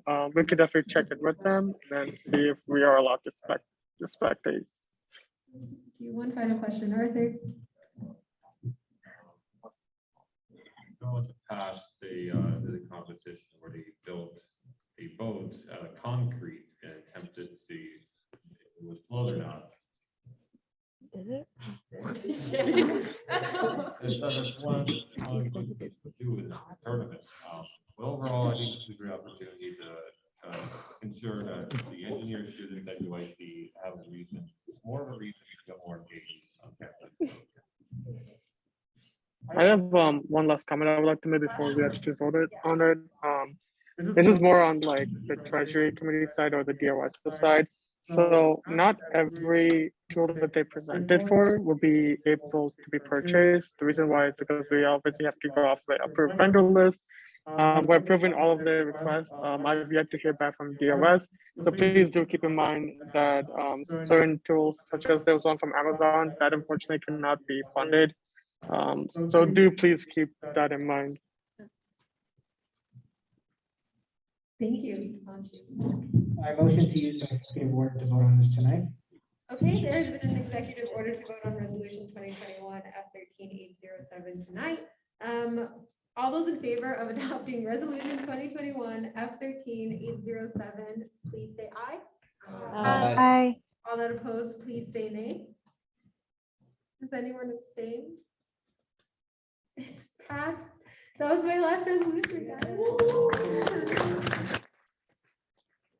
Okay, great, the resolution has passed. Next item of business is items for discussion. First, we have roll of data in USG. Sanyam, you have a presentation? Okay. Have we figured out, do we know what's wrong? We need the remote? Yeah. All right. Are you on Zoom right now? Okay, can you just share it on Zoom? If you're either on Zoom or like near someone on Zoom, please. Unless Sonia can figure it out. No, I'm not tech Oh, okay. savvy. I'm just looking for the remote. Look at Zoom, guys. Today we are going to discuss, can you start? Try again. Try speaking. Okay, today we are going to discuss the role of the data in the USG policy making. First of all, I would like to discuss what are surveys. It is the research of the questions aimed from extracting the specific data from a particular group of people. Surveys may be conducted by phone or mail via the internet, also at the street corners, all in malls. But I would like to emphasize, if the USG conduct the surveys, we would like to conduct it via the internet mode. So how can we use the survey data in the USG policy making? Survey data is defined as the resultant data that is collected from a sample of respondent and took a survey. Data is comprehensive information gathered from a target audience about a specific topic to conduct research. We can use the surveys, take some highlights from it, and use them to make some upcoming resolutions or initiative that can help us to understand the problem of the students more efficiently. So I have conducted a little survey in my classroom about what are the problems that are faced by the freshmen, the first year students at the UIC. So this was the type of questions that I asked. So this is the only question that I asked, and here are some. It was kind of MCQ. So I just asked the tick the boxes that best describes the issues faced by the first year students in the colleges. It was a time management debt and a textbook affordability, and this was the kind of result that I received.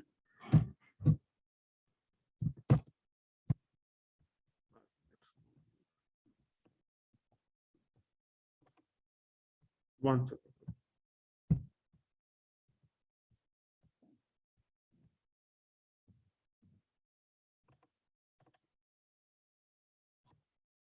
Most of the students were like they were having a difficulty transition to on campus, and they were all give their opinions about how we can time management and the debt and the textbook affordability, and the most of students like responded to the transition to the on campus. I think it can really help us to make the resolutions in synchronization with the results that we have received from the surveys. And there are some privacy concern and the survey outcomes like, but I would like to say the online surveys has no relation to the privacy concern, but here are some little precautions that we can take, like the survey data will be collected anonymously, and the data will be protected in the online record, and for the further protection of the privacy, all identifiers will be removed from the identifying informations and remain anonymous. And the second one, we can do this research, presents minimum risks of the breach of the privacy and to the confidentiality of data. I don't think that the privacy will be the concern in this one, in the survey one. And the last one, we have the additional benefits, like if we really do the survey, it can increase the participation rate of the students at the UIC. Having regular surveys can exactly increase the rate of the participation of students in the USG decision making. It can increase the student outreach, and the students can get to know what is USG and how it is working. It can help us to understand the complex issue that the students are facing at the university. Thank you.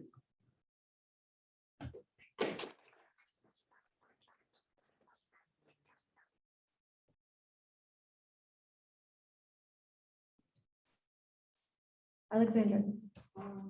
This is really cool. I applaud you on like the effort and the work. I've learned a lot. Apologies if you mentioned it, but how did you select the students? Like, how did you give these surveys out and to who? So this was kind of a survey that I have had in my class. Like, so I just asked them to fill out the survey. It was a Google form, and then they fill out the survey. It was the participation was around of the 40 students. So I think that kind of service can also be created by the USG if they want to learn what are the problems of the students. Like, this can increase the participation rate. Thank you. Any more questions or comments? Yeah, Megan. I less of a question about the like survey that he just did, but more just a question. Does USG have access to the general surveys that UIC itself does? Does anyone know? Because there's a lot of discussion about the administration itself doing a lot of these surveys, asking students what they want. But does USG get access to that data, or would we have to run our own surveys concurrently with that? Matthew? Yeah, I can still answer your question. I think we can have access to any survey that you are. It's just a matter of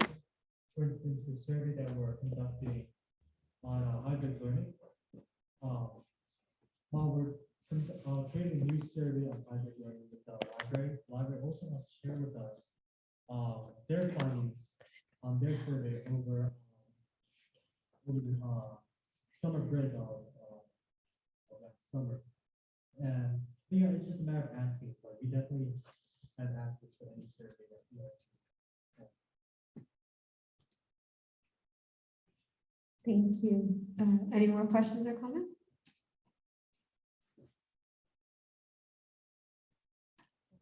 Oh, Danny. Okay, so if we were to implement this, and then to start, it's still new to me, so okay, you already said this, I'm sorry. But just basically, what would be our first step, and like how would we kind of like continue it? Yeah, if you want to really make a, some policy about for the specially able people at the USC, then we can choose the people and we can create a little survey from them. And then we can extract the data and then we can learn what are the problems and how we can, make a resolution for them or start an initiative for them. Okay. So we select the people. Yeah. Basically a targeted audience, like maybe it can be selected or it can be chosen as random. Okay. And then he gives us the data and then we would use that to do the poll. Yeah. Mhm. Can be. Okay, so I know you mentioned that you did this survey like in your class. So like for future surveys, were you also thinking of like dispersing them through classes as well? Maybe we can have this option on the table where we can have the survey using the class, like, yeah, we can have. Cool, Felix.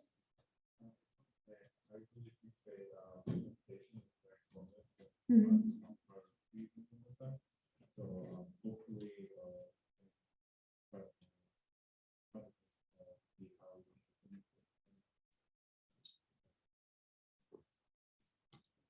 Thank you. Was there a hand, Christian?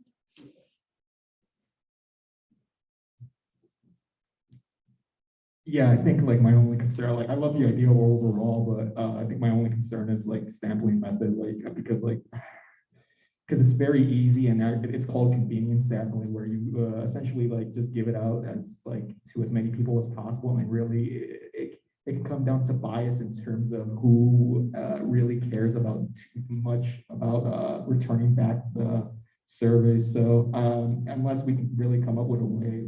There's many other different sampling methods, whether it be like systematic or cluster, but those, again, I'm just worried about like sampling method here. These surveys are maybe not in the paper form where someone has to turn the survey back to it, but it should be the electronic form like I have done like using the Google Forms. And you're right, you're saying that in kind of how we can sample the data, how we sample the people. So we have to think specifically about that. If we are creating a resolution for the first 6 months, we have to, go for the classes, maybe the basic classes, and then we can say, hey, fill up the survey, or we can just say to our representatives that new classes you can have this one, but then they can fill up the survey. Thank you. We have 1 more minute if there are any more questions or comments. Okay, Lilu? I'm curious, how many people are going to be needed to take these surveys in order to like start things? Because even if it's like, oh, here's a QR code, please do this survey, like people will filter in, but will there be like deadlines with first sense of urgency, or is it just gonna be like, we put the QR code up, they do the survey and we just wait to fill like, I don't know, 50 students or something? Committee, wants to start some kind of resolution, then you think about specific, like I have cited an example, if someone wants to work for the specially able people, then I think maybe the 20 to 25 sample size will be enough to, understand the problems they are facing at the US, and then we can start the initiative to address them. This is more simple. Yeah, so you said 25. Yeah. can I do a follow-up question? Is there anyone that hasn't asked a question? We have 10 seconds. I'm sorry. I'm sorry. Okay, we're gonna have to cut the discussion for today. If you guys have any questions, or Sanya, as you continue this, please like be transparent and talk to us through it. You guys, if you have any follow-up questions, please contact Sanya on this. Okay, next item of business is election planning committee for item discussion. John. Oh, Dre. Well, yeah, I'll just chime in for a second before I give my time to John. So there might be some changes regarding how EPC has ran in the past. And so I know John and a few other USG members met with the dean today. And so they can go ahead and just comment on what that conversation was like and go from there.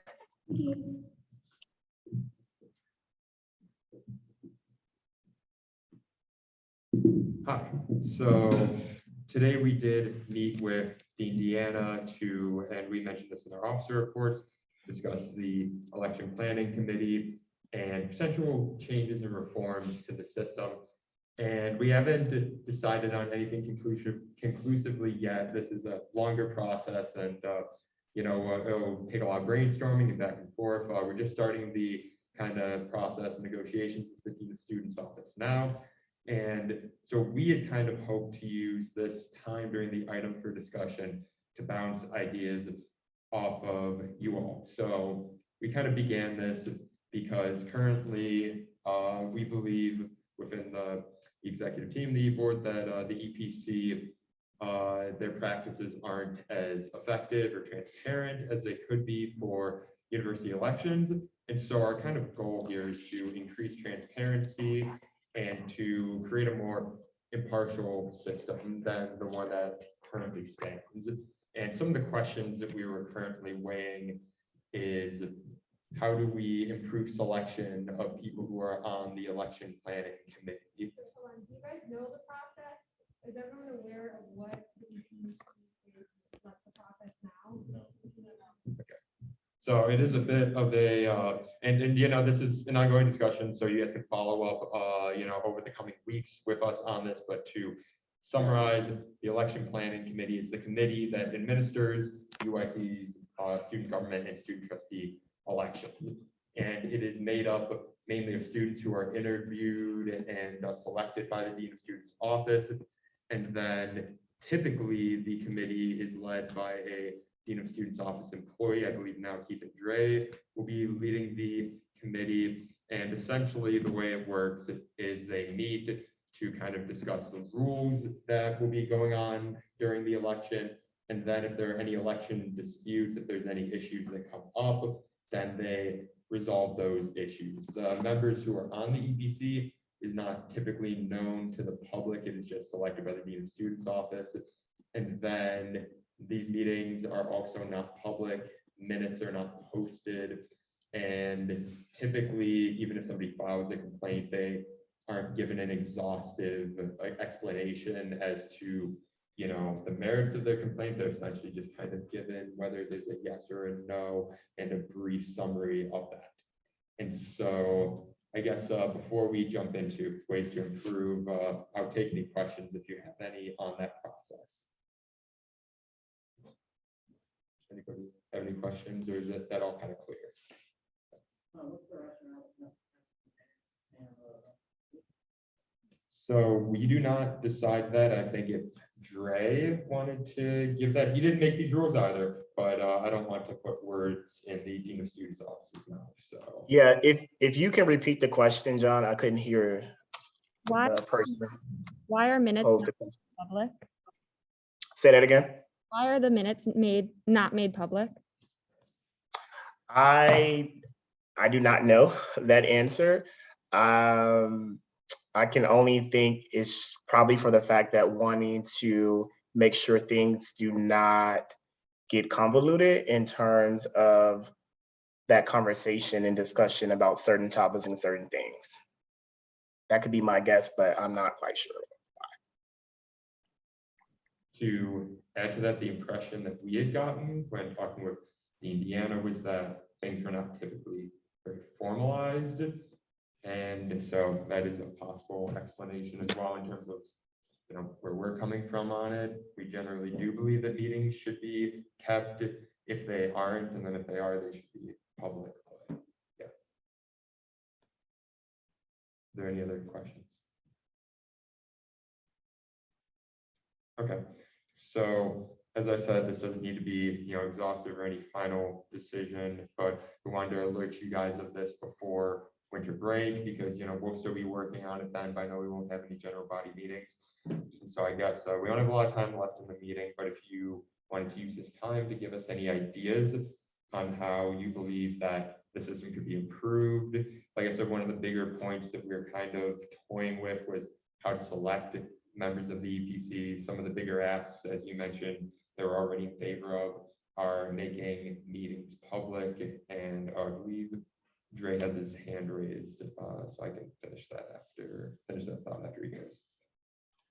Well, I just wanted to comment, John, in regards to if you could share, you may not have gotten to this point yet, regarding some concrete ideas that you all discussed in terms of making changes. And so what the board can do, or the members of USG can do, is that they can look onto the EPC website themselves during their own time, and they can compare the two and then maybe share with you their responses. And so I'm not sure if you all had a chance to talk about some concrete ideas in reference to changes that you all want to implement. Yeah, so that was a bit of what I was going to touch on. Okay, I'm sorry. No, that's fine.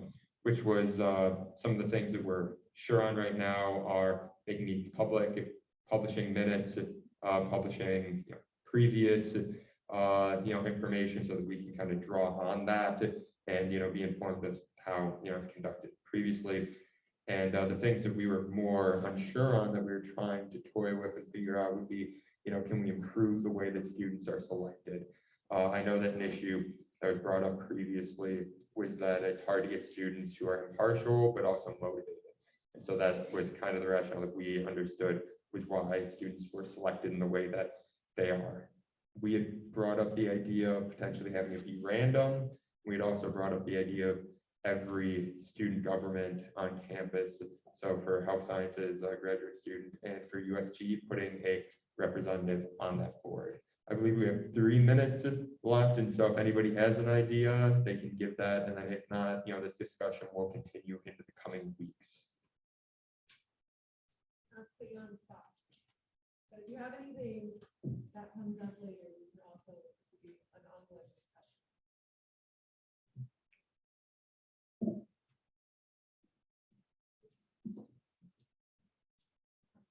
Yeah, you know, I just want to say that if we do decide to put a representative from our organization onto this committee, I think we should ensure that this person is graduating in that year. I know that's probably a given, but I'm just saying that out loud, that it probably should be someone who is graduating and therefore has no intention of, you know, running or have any ties to the organizations that are being affected by these elections. Yeah, I know that's probably a given. But. And if a representative is like put onto the board, if we keep moving forward with that idea, would it have to be a member of USG if we just see somebody selected in that body?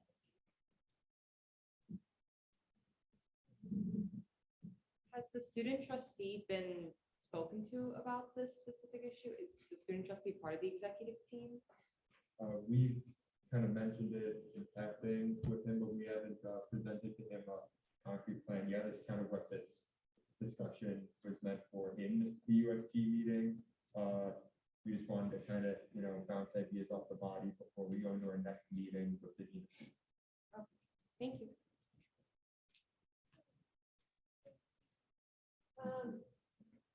One final question. One final question. Okay, great. We'll move on to our next item, which is funding concerns. Again, 10 minutes.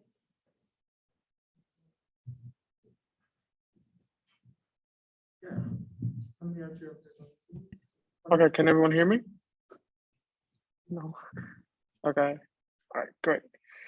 So recently it's come to my attention that there is a rising concern within the House of Representatives and other members of USG regarding our focus and our direction. Specifically, I've been approached with concerns that some feel that we're perhaps not giving enough attention or support towards projects that benefit more of the interests of the student body. Some may feel that we're giving too much emphasis on one issues that kind of are self-serving. I want to take this time to like really address this.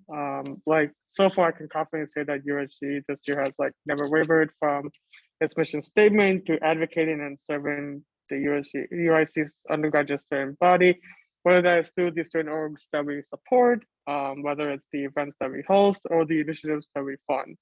With that being said, I can also understand why many feel this way.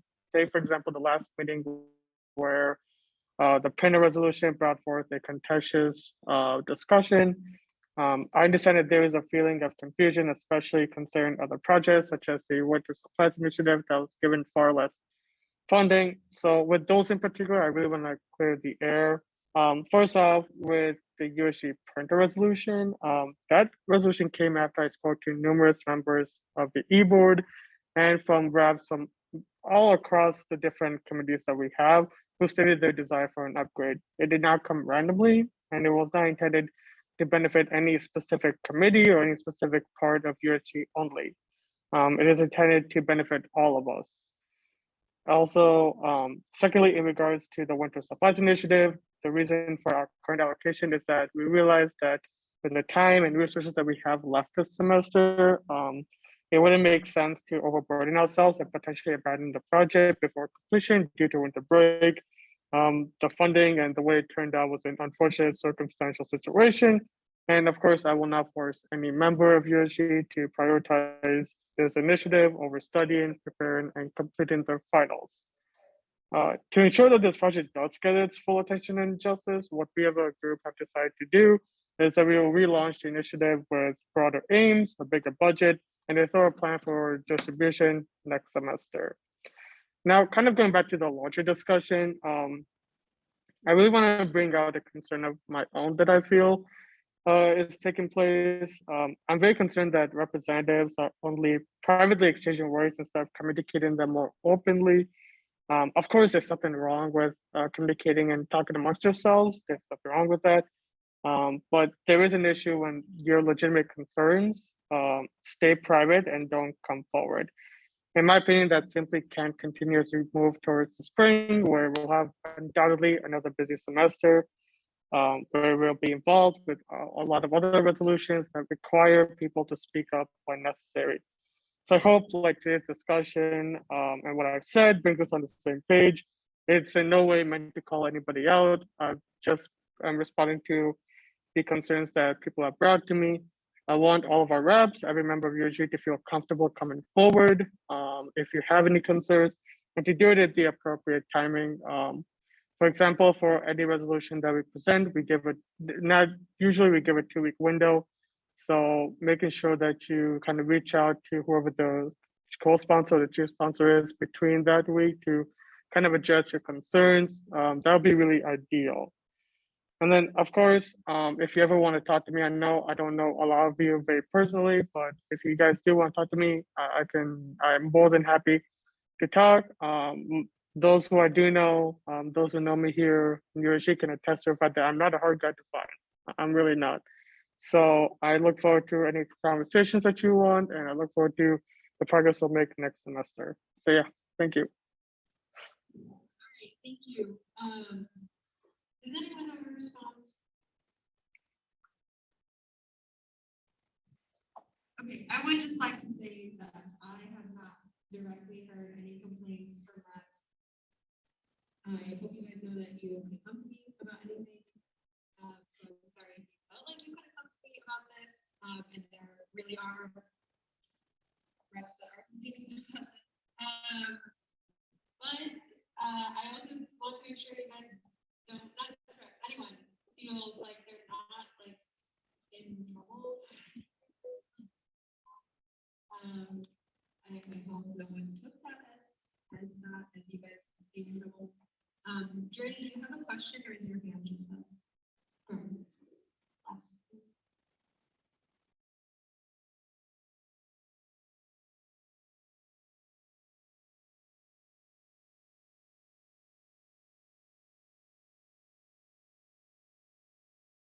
Oh, no, I don't have a question. I don't know why it shows that my hand is up.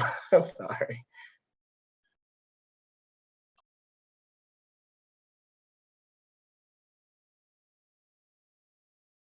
No question. Move forward.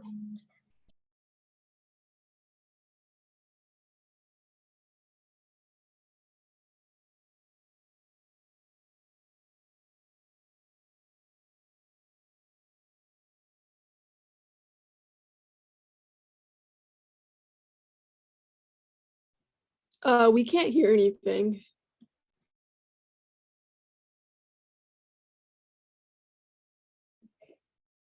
Okay, no report. No, everyone on Zoom was muted. Everyone here is muted. So Yeah. Oh my gosh. Oh my gosh. Okay, Dre. No question. Oh, wait, have you guys been able to hear us on Zoom? Okay, okay. Is there a report of the advisor? Yes, there is one. Sorry, we messed up. Well, I'm just gonna make it brief. I just want to thank each and every one of you for the amazing work you've done this semester. And a special shout out to our members who are graduating this year. Let's give them all a round of applause for the stellar work they've done in moving USG forward. And that's it. Great, thank you. And with that, the report of the advisor will be filed. Thank you, Dre, we love you. Is there a report from the student trustee? Nothing to report. Okay, great. Next item of business is officer reports. May we please have the report of the president? Yeah, so last week I met with the Dean of Students, and today, so I met Dean Deanna with Arthur and John, and like John discussed before, we discussed the election planning committee and some possible changes as that's under the jurisdiction. There hasn't been much of an update for the director of counseling search. It's been pretty slow, and so hopefully that can start kind of moving ahead next semester. I had a great time at the USG Winter Social at Hawkeyes. So thanks to Kayla and Michelle for doing a great job in planning it. Thank you to Darian for helping us make the shirts. Thank you for everyone who drove people from campus to Hawkeyes, and then thank you for everyone who actually showed up. Thank you to everyone for making this an amazing semester for student government. To everyone graduating, like Dre said, best of luck on your finals and future endeavors. And then thank you to Kayla for being such an amazing speaker and being able to pass on all your knowledge to our next amazing speaker, Michelle. So please feel free to reach out to me at any time during the winter break or finals week if you have any questions. My door is open for you all. Well, I'm sure many of us will have a good winter break. The executive team will continue to plan for the next semester and keep your voices heard. So that's my report. Yay! And with that, the report of the president will be filed. If you have any questions, please reach out to him. Next, we have the report of the vice president. Okay. So my quote for everybody before they start studying for finals. And enjoying your winter break. And of course, thank you everybody for making this semester truly great and teaching me a lot more about myself. So my quote of the week: feel compliments as deeply as you feel insults. Don't take for granted the compliments. From the insults, learn to use them to strengthen yourself. So an all coalition meeting I had at the Tyler Mary, the Asante Counseling Center at USG. We learned some of the challenges counseling center is facing. So overall, their main issue is that they're very much understaffed. They lost many clinical psychologists, and that's included the great resignation of the counseling center. So, but that's something working with Steve on. So the director job position and along with those counselors that resigned, those job positions haven't been posted yet and have not been made public yet, but according to Dean Diana, that will be happening soon. The university will start marketing a mental health app called Nod. I put the URL there for those interested in understanding more about what the app is about. There are videos on that URL that explain how to use the app, but essentially the university will be able to use this app and market it to students for free for the first 2 academic years once the contract is signed. When that contract is signed, from what I hear, it will be happening very, very soon. Talked about the differences in students with campus care and those with other life insurances. Also, Steve found a mental health website idea that I'm working with on my leadership UI team. And the Dana project will be interesting, and we'll be coordinating the progress of both of them. Overall, I'll be working with Steve over winter break as I finalize, complete, and organize the mental health task force with John and Anshu in preparation for next semester. Also, I'll be working with the leadership UIC team to make a draft and model of this website so that we may receive feedback from it from the team, Deanna, and from everybody here too, before we present it to the chancellor. Also, for next semester, I'll be working to finalize the mental health coalition bylaws and institutionalizing it within USG as an advisory / research / essentially mental health outreach committee. I'll be working to invite more mental health student organization leaders into it. Lastly, I and the coalition will be working to modify and introduce the mental health survey again, the same one that the previous administration made for next semester to gain student feedback and satisfaction with mental health resources. Last year, we got about 700 respondents, so this came to perhaps get 1,000. Sent some Secretary of State candidates today. In fact, I got responses from 2 of them, Dan Brady and Alexi. So that's good news. I'll be working with Tahira and Abigail to get media attention, outreach, working on advertising, working with other student organizations who want to sponsor with us, and getting the university to sponsor the event itself. We're looking to get over 100 people to attend the event, and we're planning for the event to be open to the public as well. So we'll have to consider security. Also, we'll be working with the political science department and formation of questions and planning for how to conduct the student Q&A between the candidates and the student body themselves. I had a meeting with Dean Diana last week in a student mental health program, Taking Care of Your Flames meeting. This is an initiative that's being led by the Wellness Center Director, Carol, and involves many other administrators like Interim Director Maddie, Dean Diana, Campus Advocacy Network, and many more. The URL is there about the initiative, but I'm still learning more about it, and I plan on meeting the director of the Wellness Center this week to hear from her exactly what it is that she's pushing. I'll be doing that with Anshu, John, perhaps with my leadership UIC team if possible. And I'll be working to invite her to a mental health coalition in the future. And also, next semester, I'll be presenting the pre-professional major book purchasing resolution to be donated to the library. Overall, working with John and Anshu to do stuff.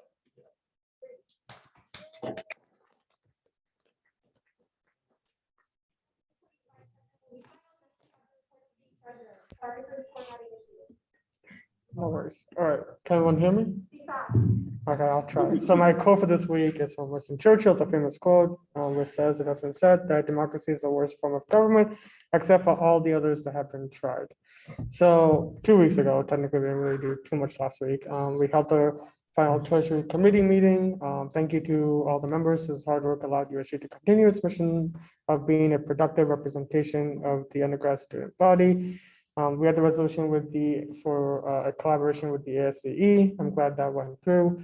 I'm planning to meet with DO's advisor, Karen Martin, and others for an end of the semester meeting. This will hopefully help us go over with all the difficulties, all the concerns, and also the things that went well and improvements for next semester.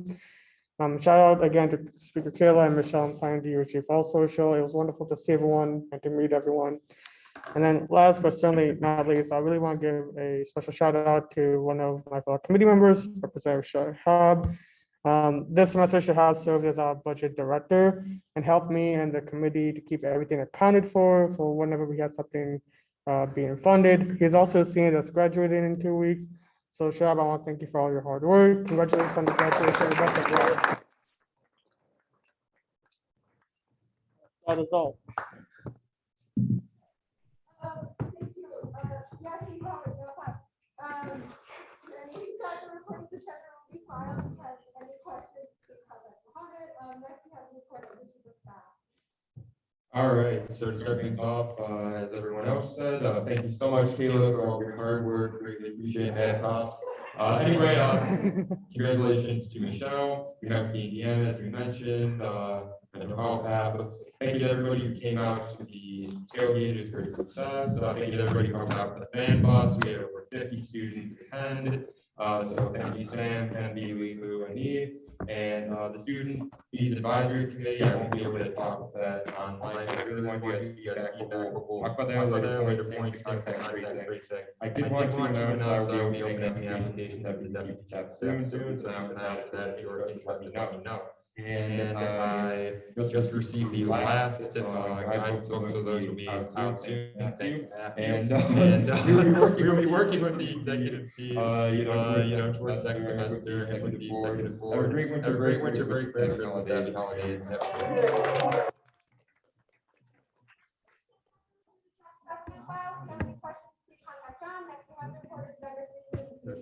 Oh, she's playing bars right Okay, I'm actually really on my page to say something, so for mine, I hope everyone had a good break, and I think for all of you, I attended Winter Social. Thank you, Kayla, you're amazing. I also wanted to take this time to say, Kayla, thank you so much for all your work. Okay, I'll skip that. Thank you. I put words into, okay, doesn't matter. I also wanted to congratulate Michelle for being appointed, but I'll also skip that. Quick important thing. So as I have mentioned before, I represent USG on the Bicycle Advisory Board. This group is mostly led by staff and faculty who are interested in increasing sustainable transportation on campus. This semester, we put together a document which has recommendations to help USG achieve Gold BFU. BFU is the Bicycle Friendly University program, which recognizes universities for promoting and providing a more bikeable campus for students. So UIC right now in 2013 has UIC gained BFU silver status. So the letter that we did, the document that I'll be sending after my report, is just a list of recommendations of how to get UIC to gold BFU. What has to do this with USG is just because the document says my name and it also says some sections about USG. So basically what it says about USG is that it's recommending the university, especially the sustainability department, to work with us to just make UIC more viable. But it's not being like binding or anything, but it is important for USG. Okay, and then for my committee updates, we did not have meetings this week. I will be sending a survey to my committee members for them to give me feedback, and then also we're gonna find a time soon to meet. I will now leave the rest of my time for my deputy chair, Manasvi, to update you all on my progress. Sorry, what is it? That's okay, that's okay. Okay, Manasvi, you're in Zoom, but you can go ahead. Hello. Okay, so basically I'll just be going over DIC's greatest hits over this semester. So kind of starting off with Tayo. Tayo's been amazing. She's planning out a mental health roundtable for POC. It'll be Thursday, February 24th next semester in SCE. And basically she's been meeting with experts in the mental health field to discuss the event. And as of today, she secured 2 speakers for the event. If you know of any other mental health experts, please reach out to Tayo at almani2@uic.edu, or just reach out to her in general, and the marketing will start next semester. Moving on to Manur. Manur explored UIC's computer rental program and communicated with the commuter center about her initiative. Even though the program does exist, the computer rental program, it lacks a lot of marketing. Basically Manur had the program sent to us to print flyers, and we'll be taking them to different resource centers to promote the program. And she's also been exploring resting spaces on campus and getting student opinion on that. Moving on to Saba, she's been working on creating connections between community organizations and our campus. And she'll be holding a fair also next semester on Thursday, February 3rd, next semester 2022 in SEE. And all semester long, Saba has been emailing community organizations, inviting them to this event. And as of today, Saba has confirmed 11 community organizations to come to campus. And once again, marketing will start next semester for the event. But if you have any organizations, volunteering organizations especially, please give that information to Saba. And moving on to Sarah. So Sarah has been reaching out to organizations such as Students for Justice in Palestine to collaborate with USG. For example, Students for Justice in Palestine, SJP hosted an event where they educated students about the conflict in Palestine. And Sarah wants to continue such events like in next semester to amplify the voices of different clubs, different organizations partnering with USG. Lilu has been collaborating with collecting information about different support groups that are available on campus. They also met with the Gender and Sexuality Center to discuss student needs. They have also been working on exploring hygiene on campus, residences, developing a survey for us to share with students to get their opinion. They also joined the Use of Force subcommittee to help USG hold administration accountable, and they've also been a part of the mental health task force. Then moving on to Hannah. Hannah's been advocating for Divvy Bike use, trying to make the program more exclusive. She's been doing a lot of research and trying to contact Divvy. However, Divvy's been a little bit unreachable. So Hannah's been meeting with like the Disability Culture Center to continue moving on with those contacts and still trying to reach out.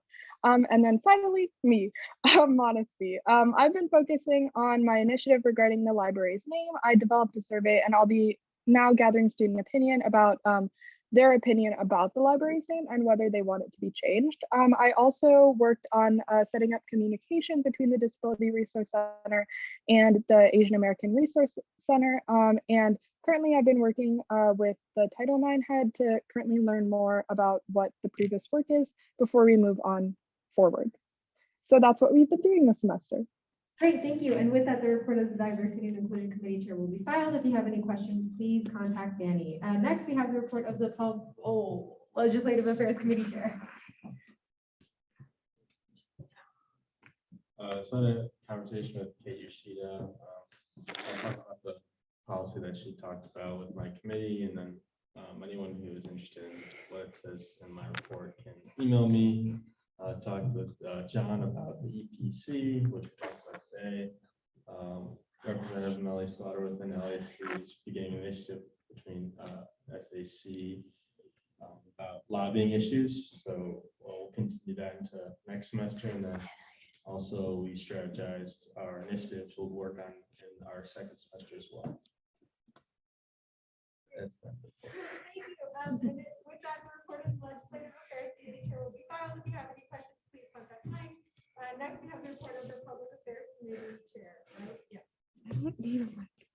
I got a confirmation email from Karen from DOS to approve the Stoles design. I was stalking the tracking code and it arrived today, so I'll pick them up Wednesday. So the Stoles and cords are here, graduates, congrats. Anyway, I sent out that final order merch thing and we passed the resolution today. Thank you, Mohammed, for helping me with that. The Instagram over homecoming week was really great. We gained like 40 followers, so that was super awesome. I know, we're coming up there. Okay, and thank you, Kayla, for taking over the Instagram today. That was super fun. I attended an International Friendsgiving, and great job to me. That was super fun. My PAC Deputy Chair Kenvi chaired the meeting 2 weeks ago because I had an exam and she did a wonderful job. Our last committee meeting was this Tuesday. I'm giving everyone else the rest of the time off to study for finals. And I worked on the Secretary of State invitation letters that Arthur talked about. And I reached out to Brian Flood about contacting outside news sources to publicize the event. And that's the end of my report. With that, the report of the Public Affairs Committee Chair will be filed. Next, we have the report of the Student Success Committee Chair. Thank you. So yeah, I know everyone wants to probably go home, you know. there's Hurry, no- Matthew, just go into But yeah, I did pull up with a poem by Lex Hughes. You know, this poem is something let me. Okay, fine.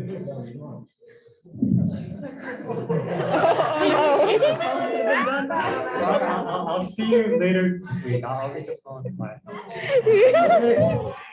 All right, what happens to a dream deferred? All right, or maybe I won't be. No. Go! All right, does it dry up like a raisin in the sun, or fester like a sore and then run? Does it stink like rotten meat, or crust and sugar over like a syrupy sweet? Maybe it just sags like a heavy load, or does it explode?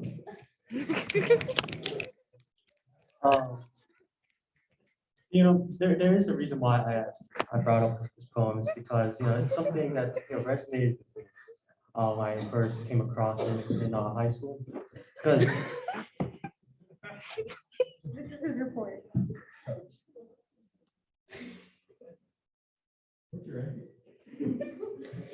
and you know, it's talking about, you know, what happens when you let go of your dreams.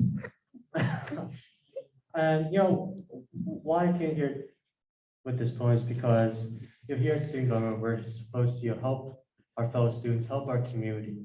Because, you know, the reason why we come here to college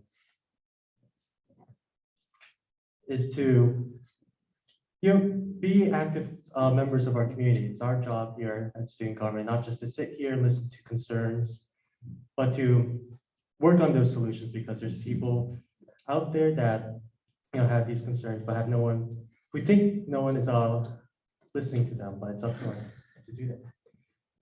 In terms of my report, all I have to really say is, you know, thank you to my committee for being a great committee this semester. And, you know, we've done a lot this semester, as you guys know from my previous reports. You know, with that, I hope you gained something out of that. And yeah, that concludes my report. Thank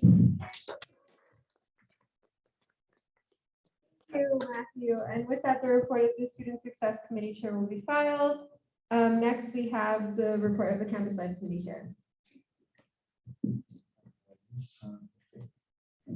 All right, so the USC tailgate went really well, and then the USG social went really well as well, so thank you, Kayla.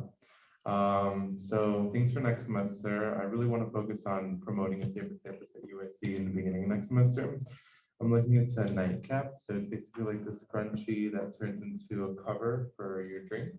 So I'm looking into possibly getting into contact with the makers of that to see if there's any way they can like discount the price of it for us, and then see if there's any way we can make them approve and then purchase that for next semester, because there's a statistic the first 6 weeks of each semester is most dangerous when it comes to sexual assaults and things like that.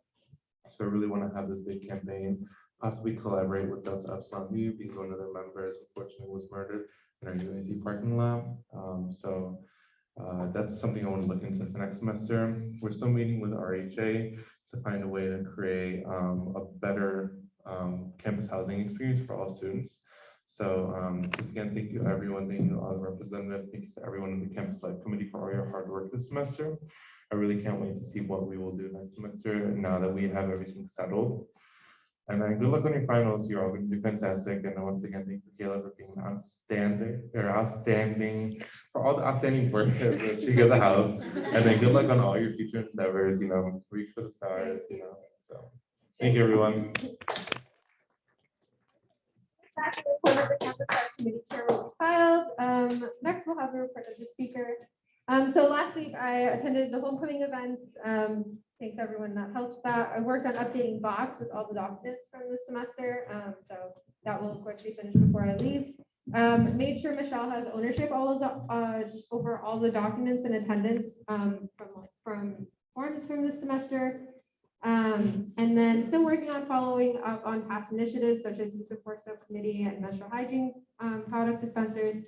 Thanks to the members that have reached out with interest on this, and that will continue to work on this next semester. If you haven't noticed, oh, I mentioned that earlier.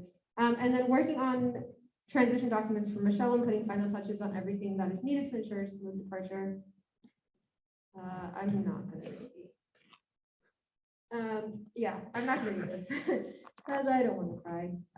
So next order of business are announcements. Are there any announcements? Okay. Well, miss you so much. Okay, I will miss you guys too. What? What?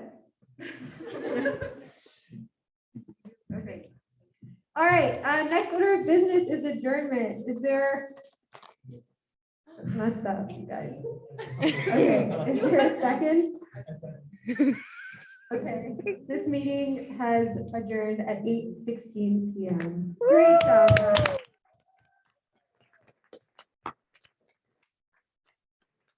Sorry, we don't have food for our last meeting, but go home.